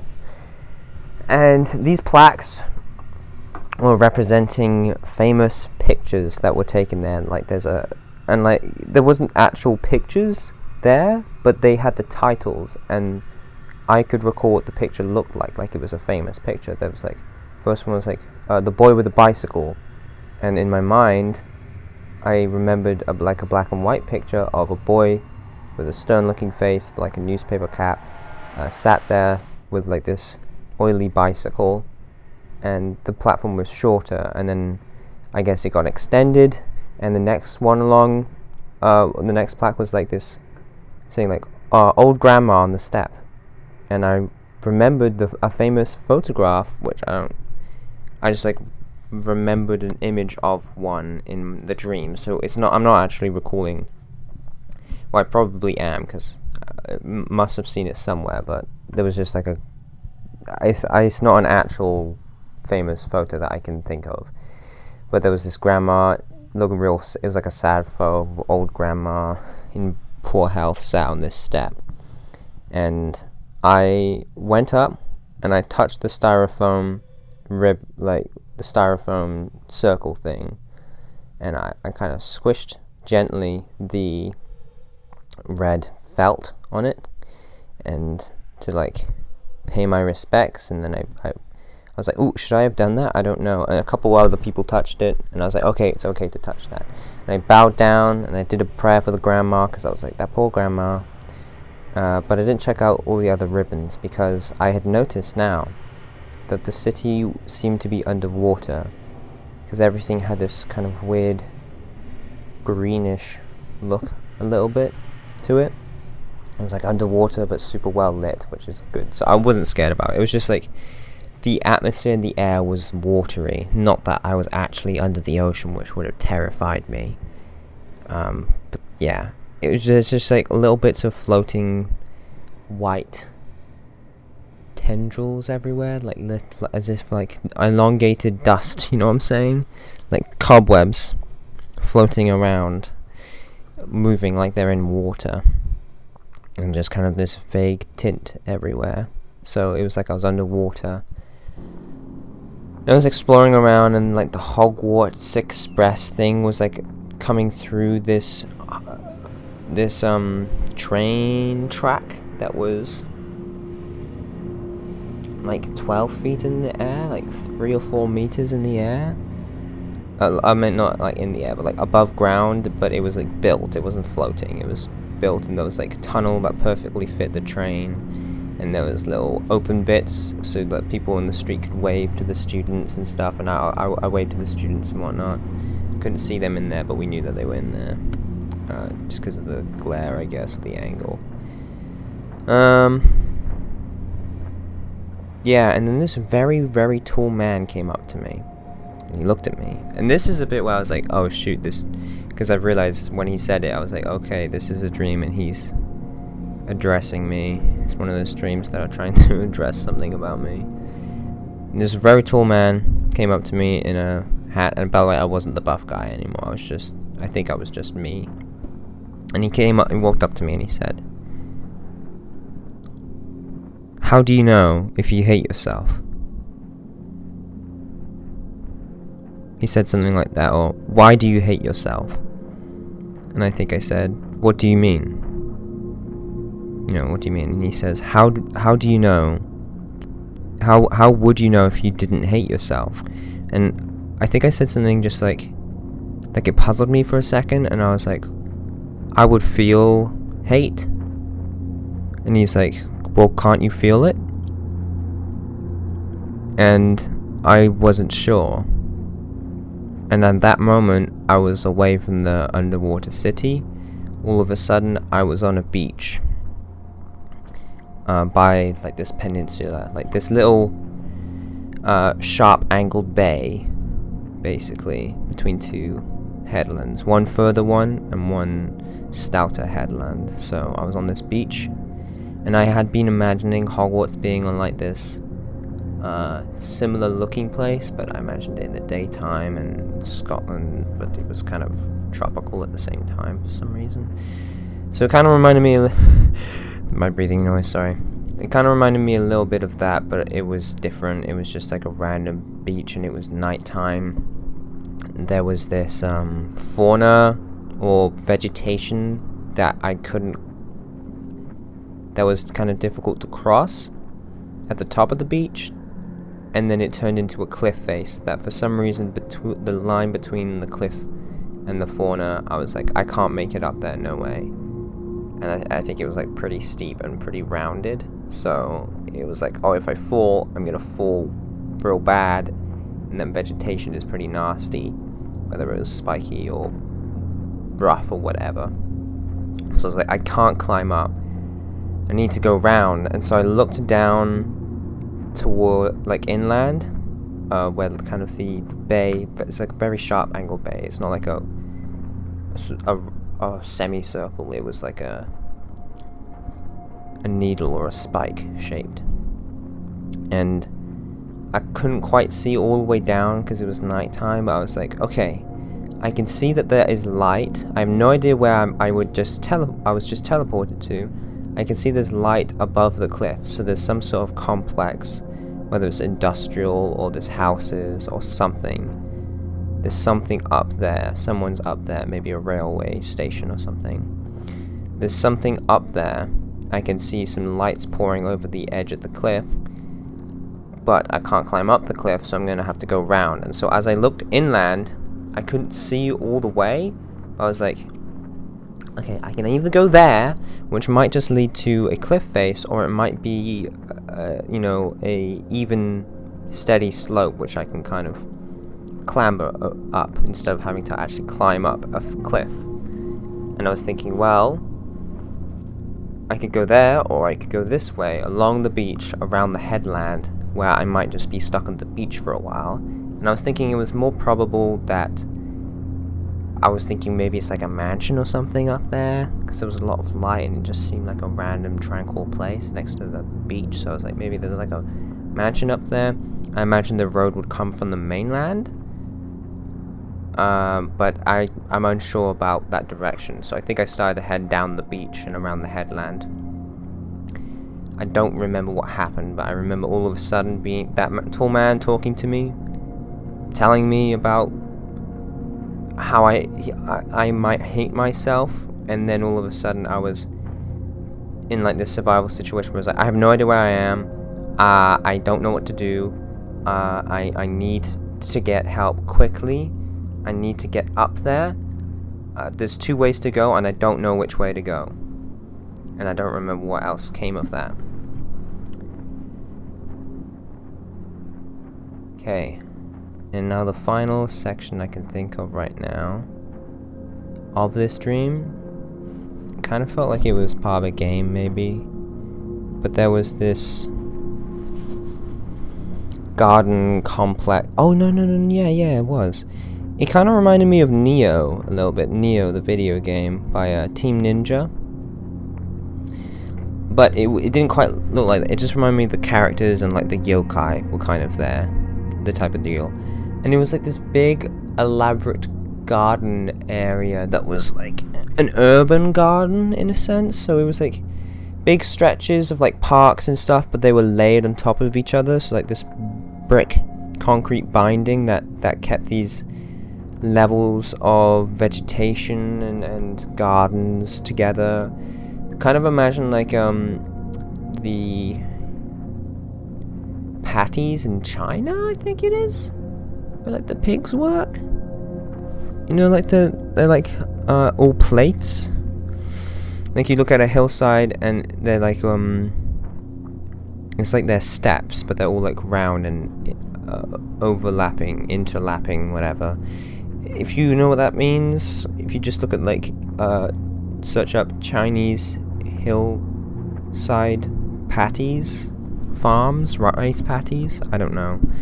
That sort of thing, but it didn't look like that. It was like much large scale. I'm just trying to convey like multiple stories of these gardens, but instead of just being like just the nature, it was mixed in with like some brickwork. There was like big elaborate staircases in between, like big concrete ones, like you might see like leading up to like a museum in a city, but they were like much larger, like longer.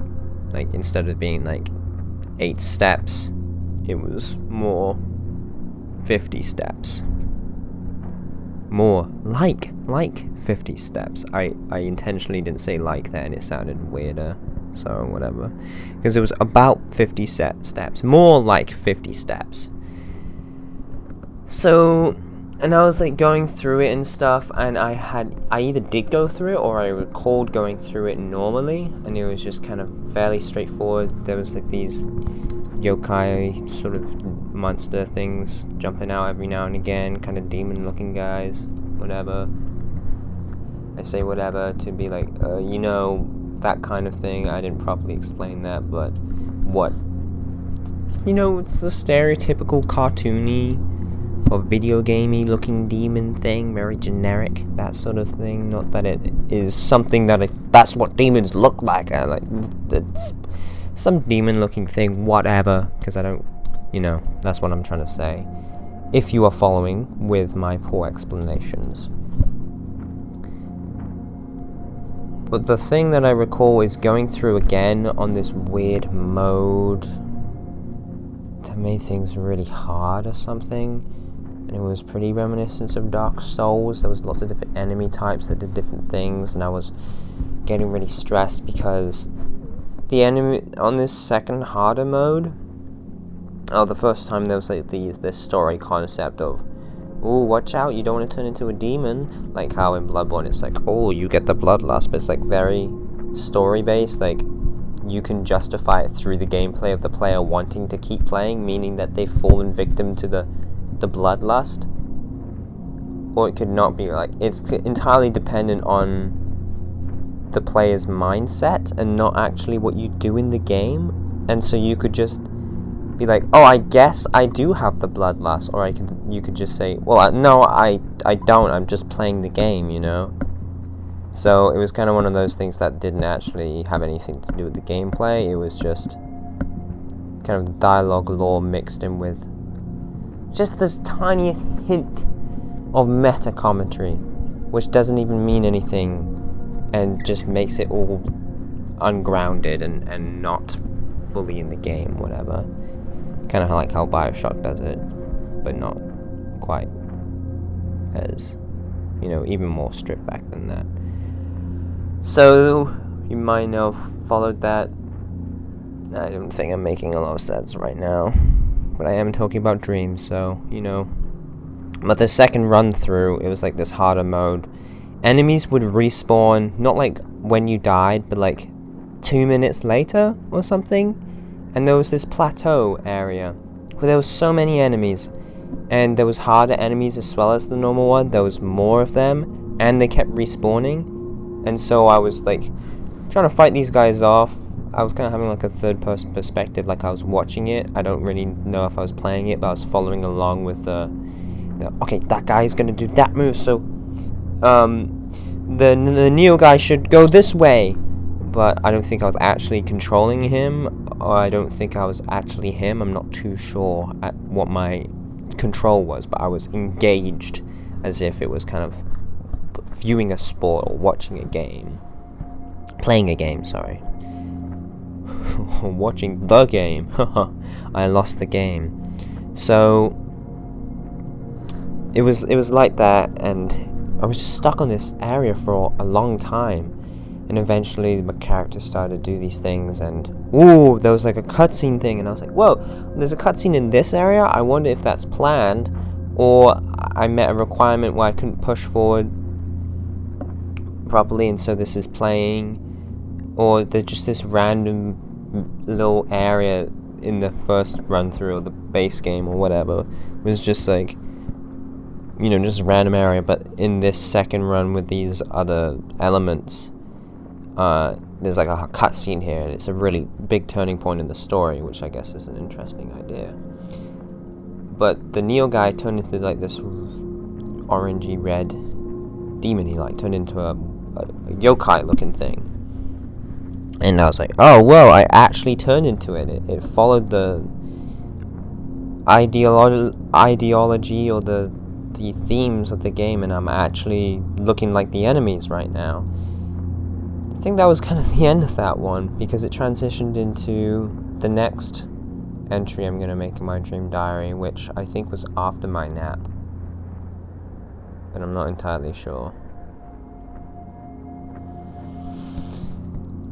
I feel like there was a lot of rambling and it didn't sound as interesting, that last one, as I thought it would be.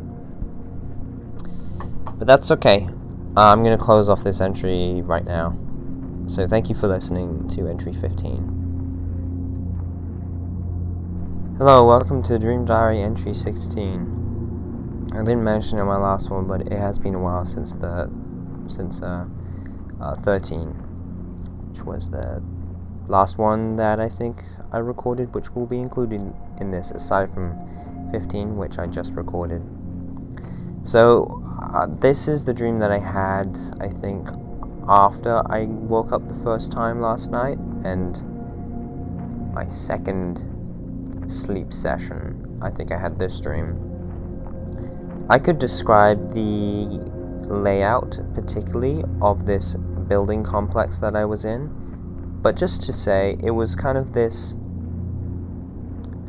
imagine a mid-century, like just after World War II household, but expanded into this warehouse-sized complex with like a big open floor that is like a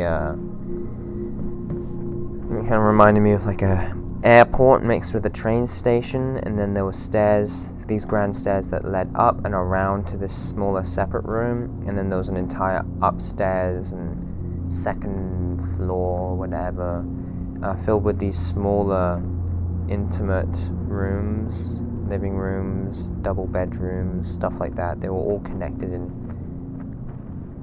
not typical ways, but very straightforward standard ways. And they were all just kind of connected, lots of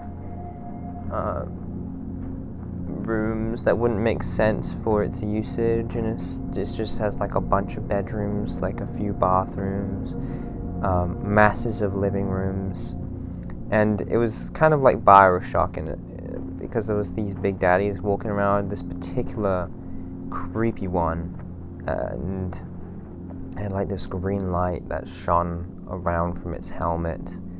Like I think it was actually more yellow golden actually, and they were patrolling a particular area, and it was pretty scary. I think I was maybe with someone, and it really felt quite realistic. Things were quite dark, and I ended up hiding in this kind of double bedroom with a fireplace for a long time, just hoping he would come in, because he had been around that area, but I felt safe in this particular corner, and I spent a long time there.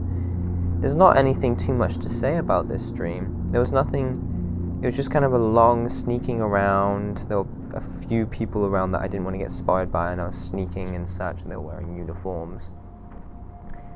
Pretty intense, but it wasn't like a nightmare. It was just kind of, I was hiding from this fairly scary thing, and it didn't feel terrifying. It was fairly immersive, but it wasn't like super scary and like, panic-inducing. So I actually don't have too much to say. I thought I was going to talk longer. So this is a much shorter entry. That's all I'm going to say. Thank you for listening to Dream Diary entry 16. See you next time. Or you'll hear me next. Okay, see ya. I love you. Hello everyone. Whoever is watching this. Hello anyone. That's a better intro. Hello anyone. Welcome to my Dream Diary entry something teen. I have not done this for a while. Again, I take big gaps in between because I usually try and do the more significant dreams, and they usually come, a few in a couple weeks, or none for like a month or so, or maybe I just get a dream that I don't want to talk about, which happens often. This is a dream I do want to talk about. I slept a long time last night. I was feeling pretty worn out last night. And I slept for like maybe 11 hours, which is pretty cool. Anyway, it was a dream because I get 2 days off a week now, like a normal weekend, which I might be going to 6 days, but I've been thinking about how do I fit in a camping trip in 2 days? Which I usually can do, but it's kind of more awkward to do it here. And be thinking about cycling and whatnot. But I wanted to go on a trip, and then I had this dream that I went on a trip to Wales for 2 days. I don't know if I think I took a boat, not a plane. I remember taking a lot of no, I did take planes. I took planes. Sorry. I'm right. Sorry. But I'm just gonna tell you about it. So I went to Wales for a weekend, and the idea was like I'm just gonna only have time to really travel there, and then come back. Like just see it and come back, which is silly, but I was doing it anyway for some reason. The airplanes, Welsh airlines, they were like dirty, they were like open, they were like low flying. It was really bizarre. I was like, whoa, this is the Welsh airplanes? No. Well, yeah, they were pretty crazy. There was one type of airplane that was like, it was like those trains that have like the neck in the middle so it can bend. The buses, sorry, that have like a neck in between two sections so that it can bend. It was like that. It was like the Mario Sunshine sandbird thing. It was moving like that, the plane, sorry. Anyway, I'm going to skip over that stuff. When I got to Wales, I ended up taking a train, and the train was filled with some of my school friends from Wales, and the train was pretty short in length, as in like dimension, not time, and it was very dark in there, and it had a few compartments, and my friends were hiding from me, and that was upsetting, and there was other stuff going on at that point. But eventually I kind of managed to talk to them, and they came out and whatever, and there was a lot of other things going on. The dream here really took a long time. I'm going to skip forward. When we got off the train, we basically kept on we took a bus, and on the bus we had special things, like a coach. There was like this Welsh survey thing, or this Welsh test, where it would ask questions about Wales. One of them was like, I can't remember the name of one of the places now, but it was like one of the fun sports activity places that we go to on school usually. It's like up in the mountains, and it was like, is this taller or is Coed y Bryn taller? Higher elevation. Freddie, in the future, maybe cut out Coed y Bryn. I don't want people to know where I grew up exactly. Or is it the other place where you went to school? And I was like, well, where I went to school, it was like in the hills. It was like, but it wasn't too high up because, I lived in a bowl valley basically, and you had to just go up over the edge and drive a bit. So the other place is clearly higher, and someone else put it as being lower but anyway. So there was stuff like that. And basically, actually I think before I went on the bus, I got out after the train, and I had a look around, and I actually had my phone. People would say you don't have your phones in dreams, but I did have my phone. I checked my map apps because I wanted to see what the peninsula I was looking at. I basically just had 5 minutes walk around the landscape in Wales. There was a few conifer trees, because I was expecting, I just cracked my knuckles there, sorry. There's a few conifer trees, and I was expecting not that, but I was so excited to be there, to see the coastline, to see the rugged cliff tops, and there was a lot of super duper rugged, like, pile outcrops that went inland, which was crazy, it's not really there in Wales, it's not, yeah. But anyway, it was a different landscape, and I was so excited to be there. And then when we were getting on the buses or the coaches, basically we'd take a coach, and then we'd get to like this little landing where there'd be a ferry, which I have taken a ferry once in Wales, to get to Ireland from Fishguard. But ferry, that's the only time really. So yeah, in Wales. But ferries are a big thing here, so I guess I just took it from BC. And basically what happened for the next several hours is we're just traveling somewhere, and Wales isn't that big of a country, but we kept on like driving for a while. I'd chat with my friends, discuss things, and then we'd reach a ferry terminal, we'd get on a ferry for a little bit, and then we'd get back on the coach, on the road. And that just happened for ages and ages, and I was like, man, I wonder, like, I'm gonna have to turn around pretty soon, as soon as I get there.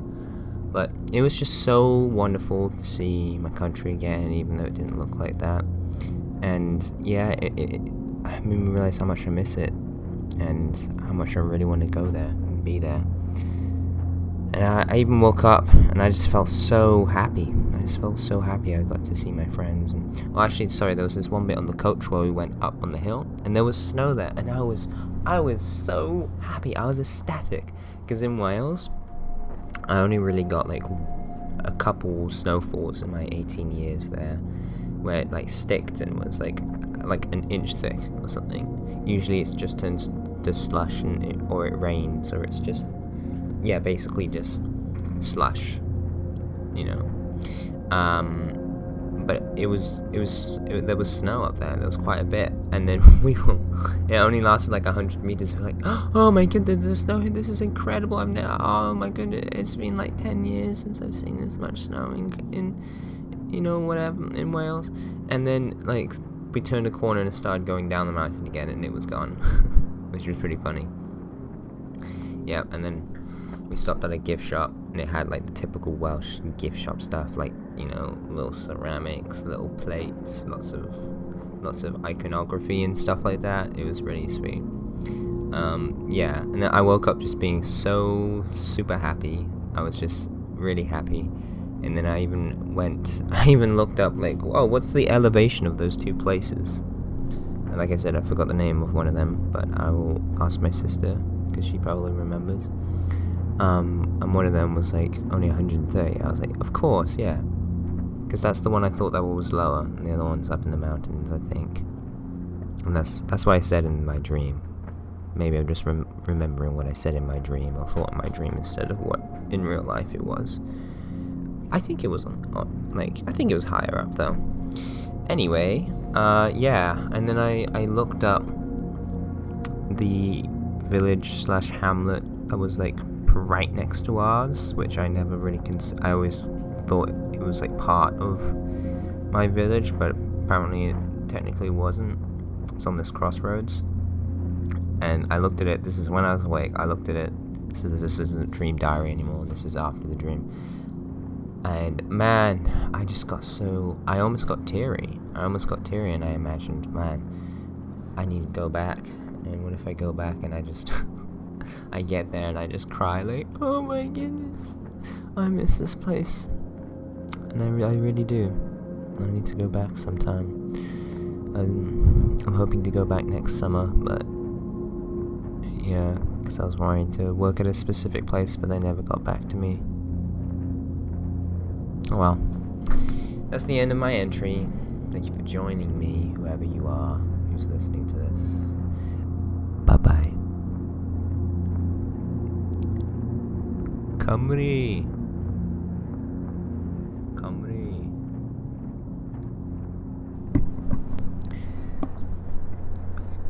So, a few nights ago, I had a dream that I want to share, and yeah, I've just been struggling with sleep a little bit the last few days, and today I fell asleep early, and now I've just been up all early hours of the morning, just getting more and more troubled, and this dream came back up, and I've been thinking about it for the last few days, so I'm going to share it.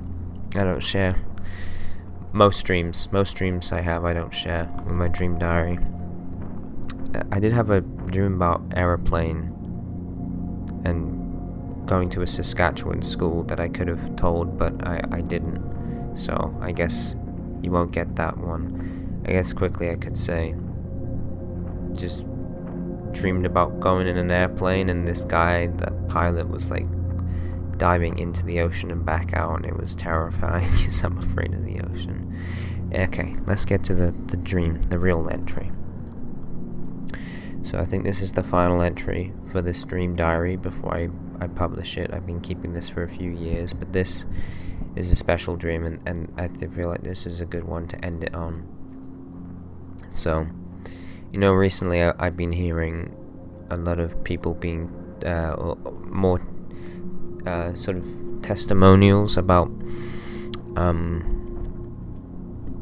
God working through dreams, and like God showing them visions of like the trumpets being called and Jesus coming back, and that serves as a reminder, like, remember to always be ready, because no one knows the day or the hour when Jesus returns. So people having dreams about it isn't like, oh, it's the herald, that's not the herald. The herald is when the trumpets sound, and not even Jesus knows when he's going to come back, only God the Father knows. So there's that. And then you also hear some people say they have dreams about they're shown the place where there's gnashing of teeth, and where God is not there, and how horrible it is, and how and that's a good reminder for us to remember that is a possibility, and God is offering eternal life with peace with Him in a new earth, and He's offering that, and all we have to do is just say yes and accept what Jesus did for us on the cross, and that's awesome. And these sorts of dreams, and look at Jacob in the Bible. He spoke through dreams, and God spoke through dreams to him, and he interpreted dreams, like the 7 years of plenty and the 7 years of drought or famine. And I've had a dream like this, but it was different in a way, because it gave me some peace, and it wasn't upsetting, even though it was really strong. So I had been reading the passage, been reading through Matthew, and I've been reading the passage of where Jesus is in Gethsemane, right? Is that the right? Where the oil press, and it's just before he's about to get arrested and crucified and betrayed. And he knows what's about to happen, and he goes into the garden with his 3 closest disciples, his friends, and he says, I'm really troubled. Can you watch over me as I pray? And he prays, and he says, Lord,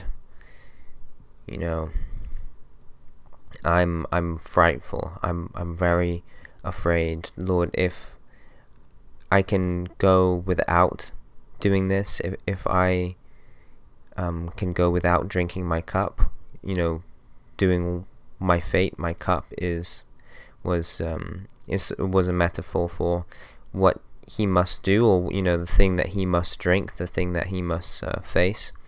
If I can go without my drinking my cup, but Lord, your will be done and not mine. So basically, I don't want to do what is about to happen. I don't want to. I'm afraid, and I don't want to do it.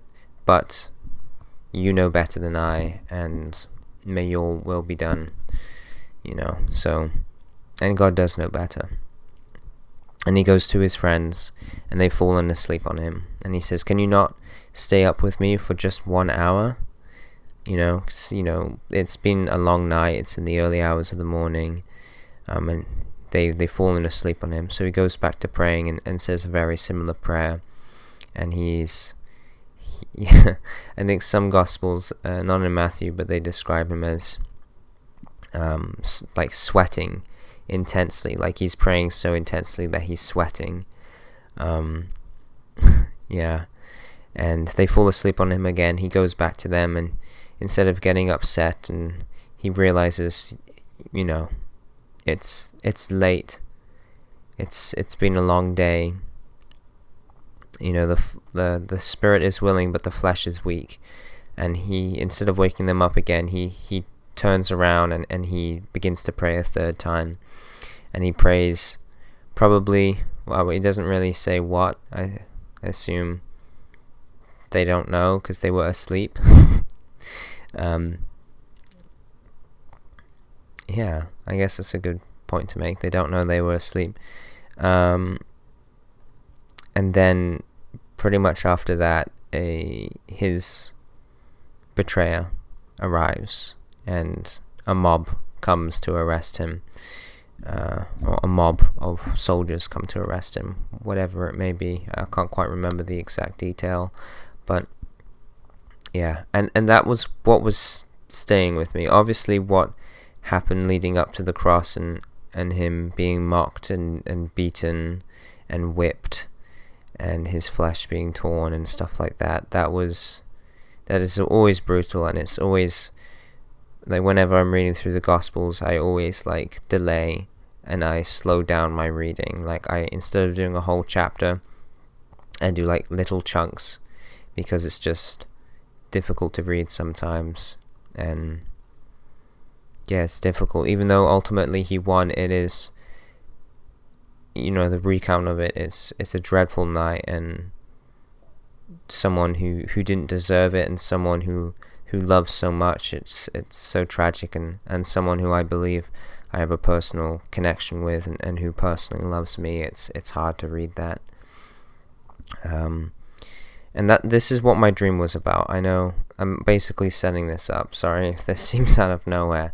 I don't know if I've really mentioned much religious themes in my dreams before, but this was just very strong, and I'm a very strongly Christian. That's my spirituality. And my dream essentially was a retelling of like the night before, or like the morning of that crucifixion. Not like the crucifixion itself, but more the night before, where, you know, Peter and the apostles, they all promise that they won't abandon him and that they all stay by Jesus' side. And then when he gets arrested, they all flee. The only one to really stick around a little bit is Peter. He stays outside as they are putting Jesus on trial and deciding what to do with him in the governor's palace.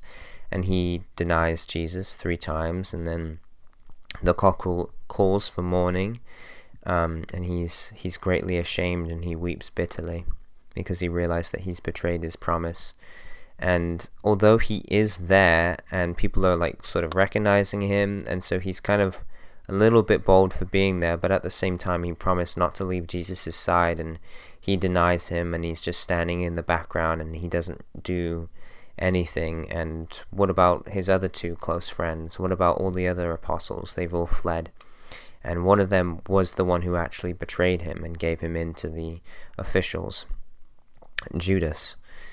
And my dream was sort of like me from the apostles' viewpoint, where I was with Jesus, and then he was taken away, and instead of it being people or Roman soldiers, instead of it being Roman soldiers or Jews or whoever took him away, the priests, it was these brutish-looking people. The dream was kind of a bit more fantasy-like, in a way. Like they looked like orcs. Like a lot of the architecture was very like lots of metal, like cages and like harsh points, and yeah, so they were brutish, kind of orcish men, and they took Jesus away, and I wanted to help out Jesus. I wanted to save him, and they took him into this great mansion,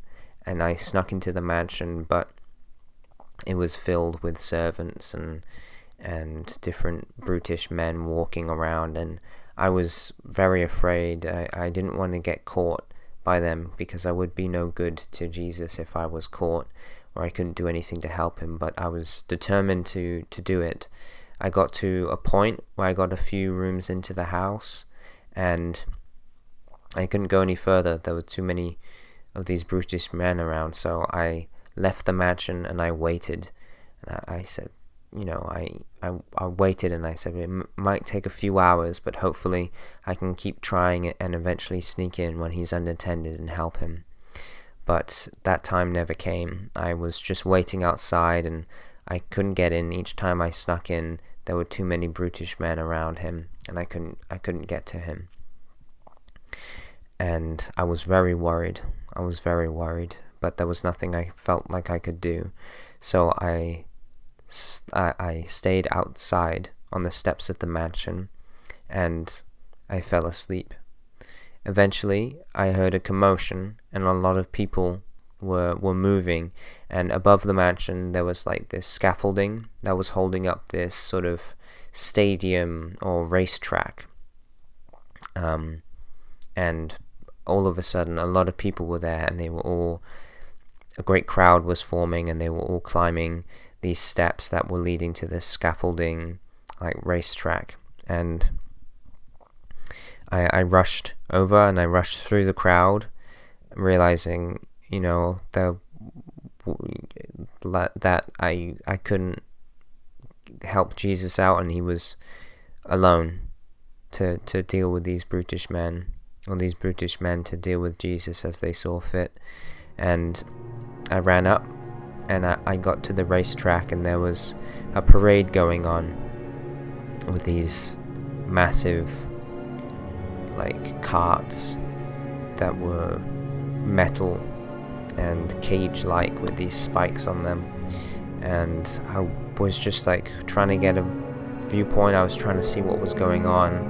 This racetrack was enormous. It was like the size of a town, and I was wondering, like, well, did Jesus even need my help? Like, what use could have I been? Obviously I wanted to be there for him, but what use was I? Like, Jesus can handle himself. He can do anything. And as I was thinking this, did I really need to seek Jesus this whole time, or could I have trusted him? And just sort of thinking about that, about whether God needed me at all. And at that moment, come rushing by was this 3-story tall cage that was cross-shaped. It was spiky, made out of metal, and it was like clattering like thunder down the track, and it was going very fast, maybe like 80 kilometers per hour. It was whoosh, and it would go around this massive track, and whoosh, it would go past again. And inside of it, in the center, was Jesus in this cage, and he was in very bad shape, and he was struggling to keep his eyes open, and he was bloodied, and he was being zoomed around in this nauseous racetrack, and everybody was shouting and cheering, and no one was like crying. Nobody seemed like very happy. There was just animosity. There was just, people shouting and being irritated and all this stuff. Just this noise, like I didn't understand what was going on. But I realized, just seeing what happened to Jesus, I was like, well, I didn't do anything, but could I have done anything? I don't know, but there he is, and I just felt so upset seeing him like that I called out to him. I reached out my arms, and through there was sort of a barrier through the scaffolding. I reached out my arms, and I waved at him, and I called out. I said, Jesus, I'm here. And he kind of looked up at me and locked eyes, but he didn't do anything. He didn't do anything else. He was in bad shape, but I called out to him, and he saw me, and I felt like he was comforted by me just being there, even though I couldn't do anything for him. Even though he didn't have the strength to smile, he was glad that I was there, and that was pretty much the end of the dream. And it was weird because on paper that sounds nightmarish, it sounds awful, but the actual experience of the dream, I was very level-headed. I was like, okay, Jesus has been arrested, but I can go and help him. And then when I was struggling to actually reach him, I didn't panic, and I was like, okay, I just have to wait until the right time. And when I fell asleep, or when that time didn't come, I also rushed up and was questioning things, but also it still wasn't like a nightmare. Even seeing Jesus go around the track, as shocking as it was, and I felt a little that I felt some pain in my heart, it still wasn't nightmarish. Like the dream itself was not evil. It wasn't trying to scare me. And as a kid, most of my dreams were nightmares. Most nights I would have a nightmare, and that's tapered off a lot as an adult, which I'm very glad for. I used to go through periods of time before I started the stream diary. I would have, just now and again, I would have 2 or 3 weeks where all of a sudden every night would be a nightmare, and it would be so draining on me that I would struggle to do anything. All that, for the morning or the whole day, I would just be distracted by that awful dream I had last night. And that would happen for a while. It would go on and off. And eventually, I think probably when I started my dream diary, only now and again, I would have maybe 1 or 2 nights where I would have nightmares, and they would ruin my whole day. I would struggle to do anything. Kind of like after having a panic attack, you just you can't really do much for the rest of the day. You just sort of veg out and maybe do a little bit of work, but otherwise you've just kind of already called quits, and it's just been so overwhelming and draining already. And that's what having those nightmares were like. I would wake up and I would feel tired, I would feel exhausted, but I couldn't go back to sleep either. But this was different. Even though it was upsetting subject matter,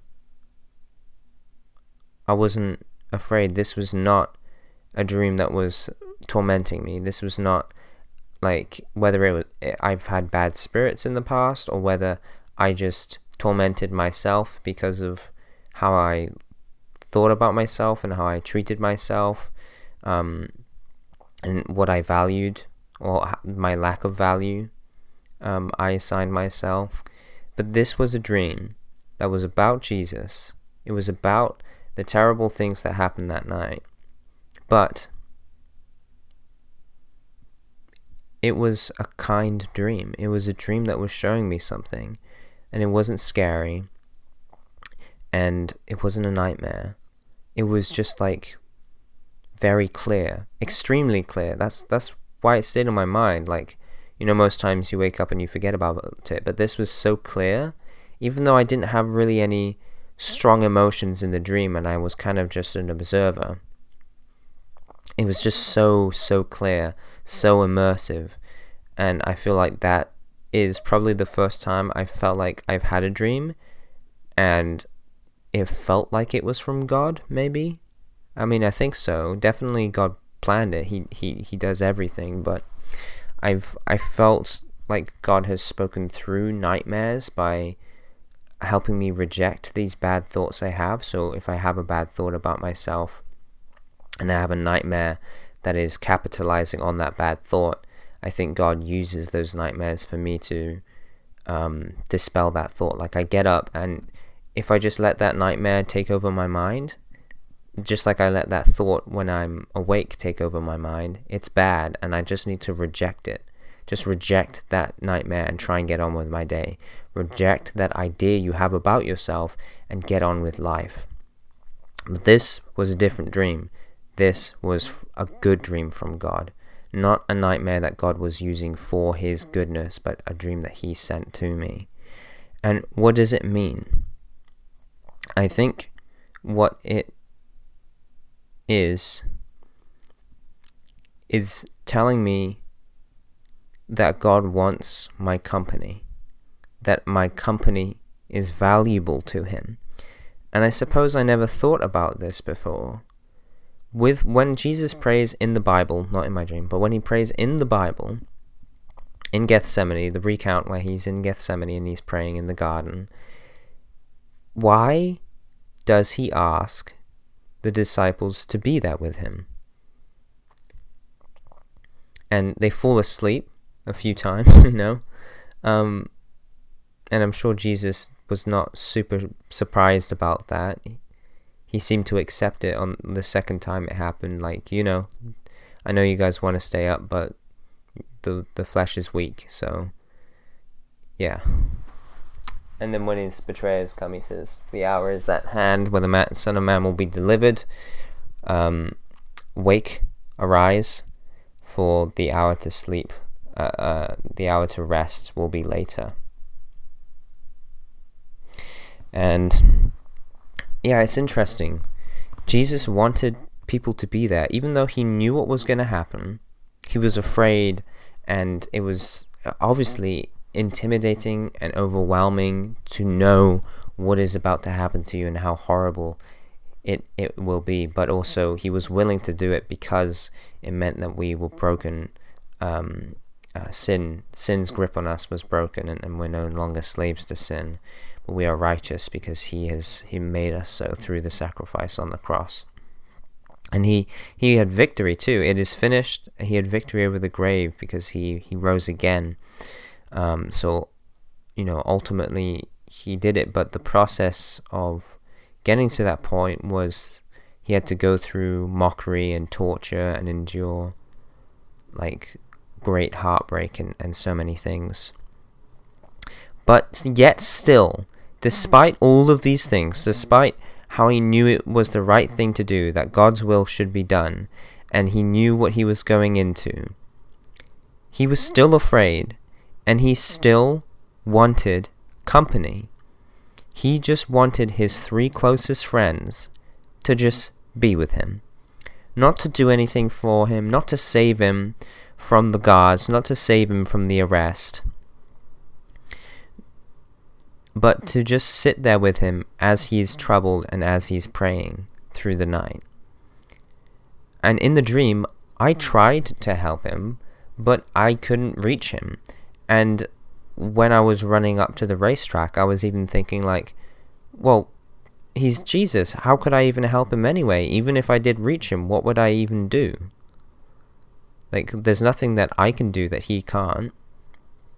But then again, when I reached out and I called his name amongst the crowd of scoffers, I called his name and said, Jesus, I'm here. I know that comforted him. He is a friend and he just wants my company. He just wants, he loves me, and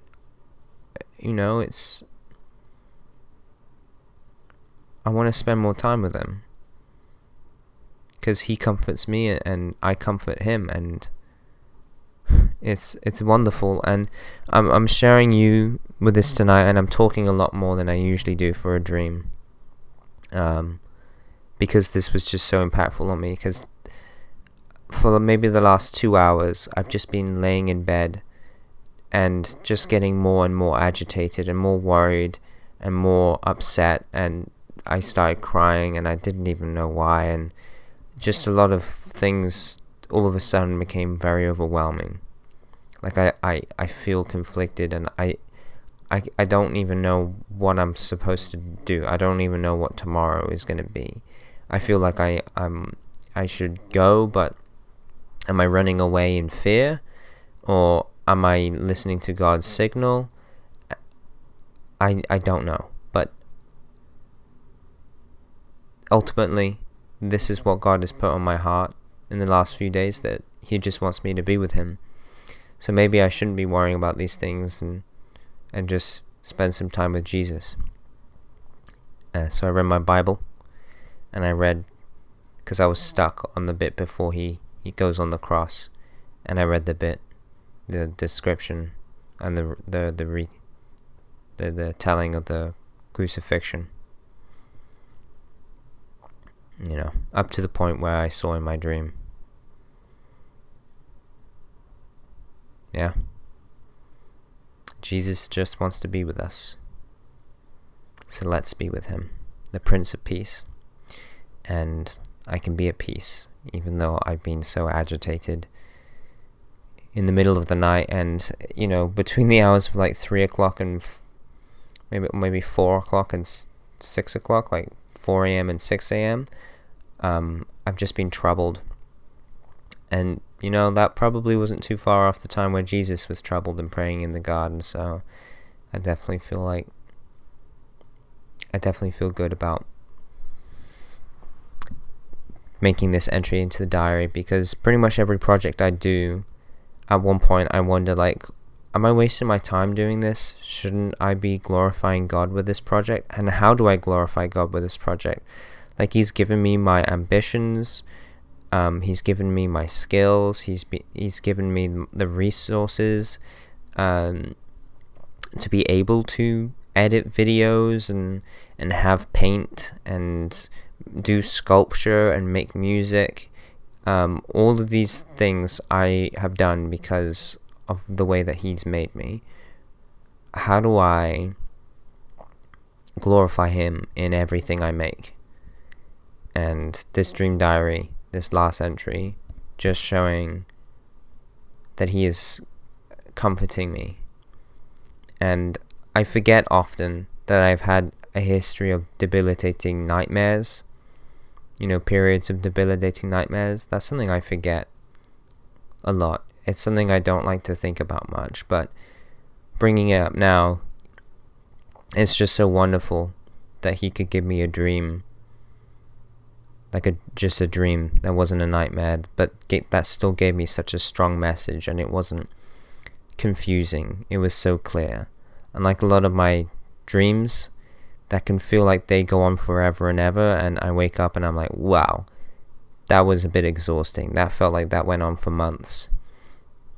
And a lot of the other entries I have in this collection, in this dream diary, this was just so clear, and this felt way more meaningful than anything else.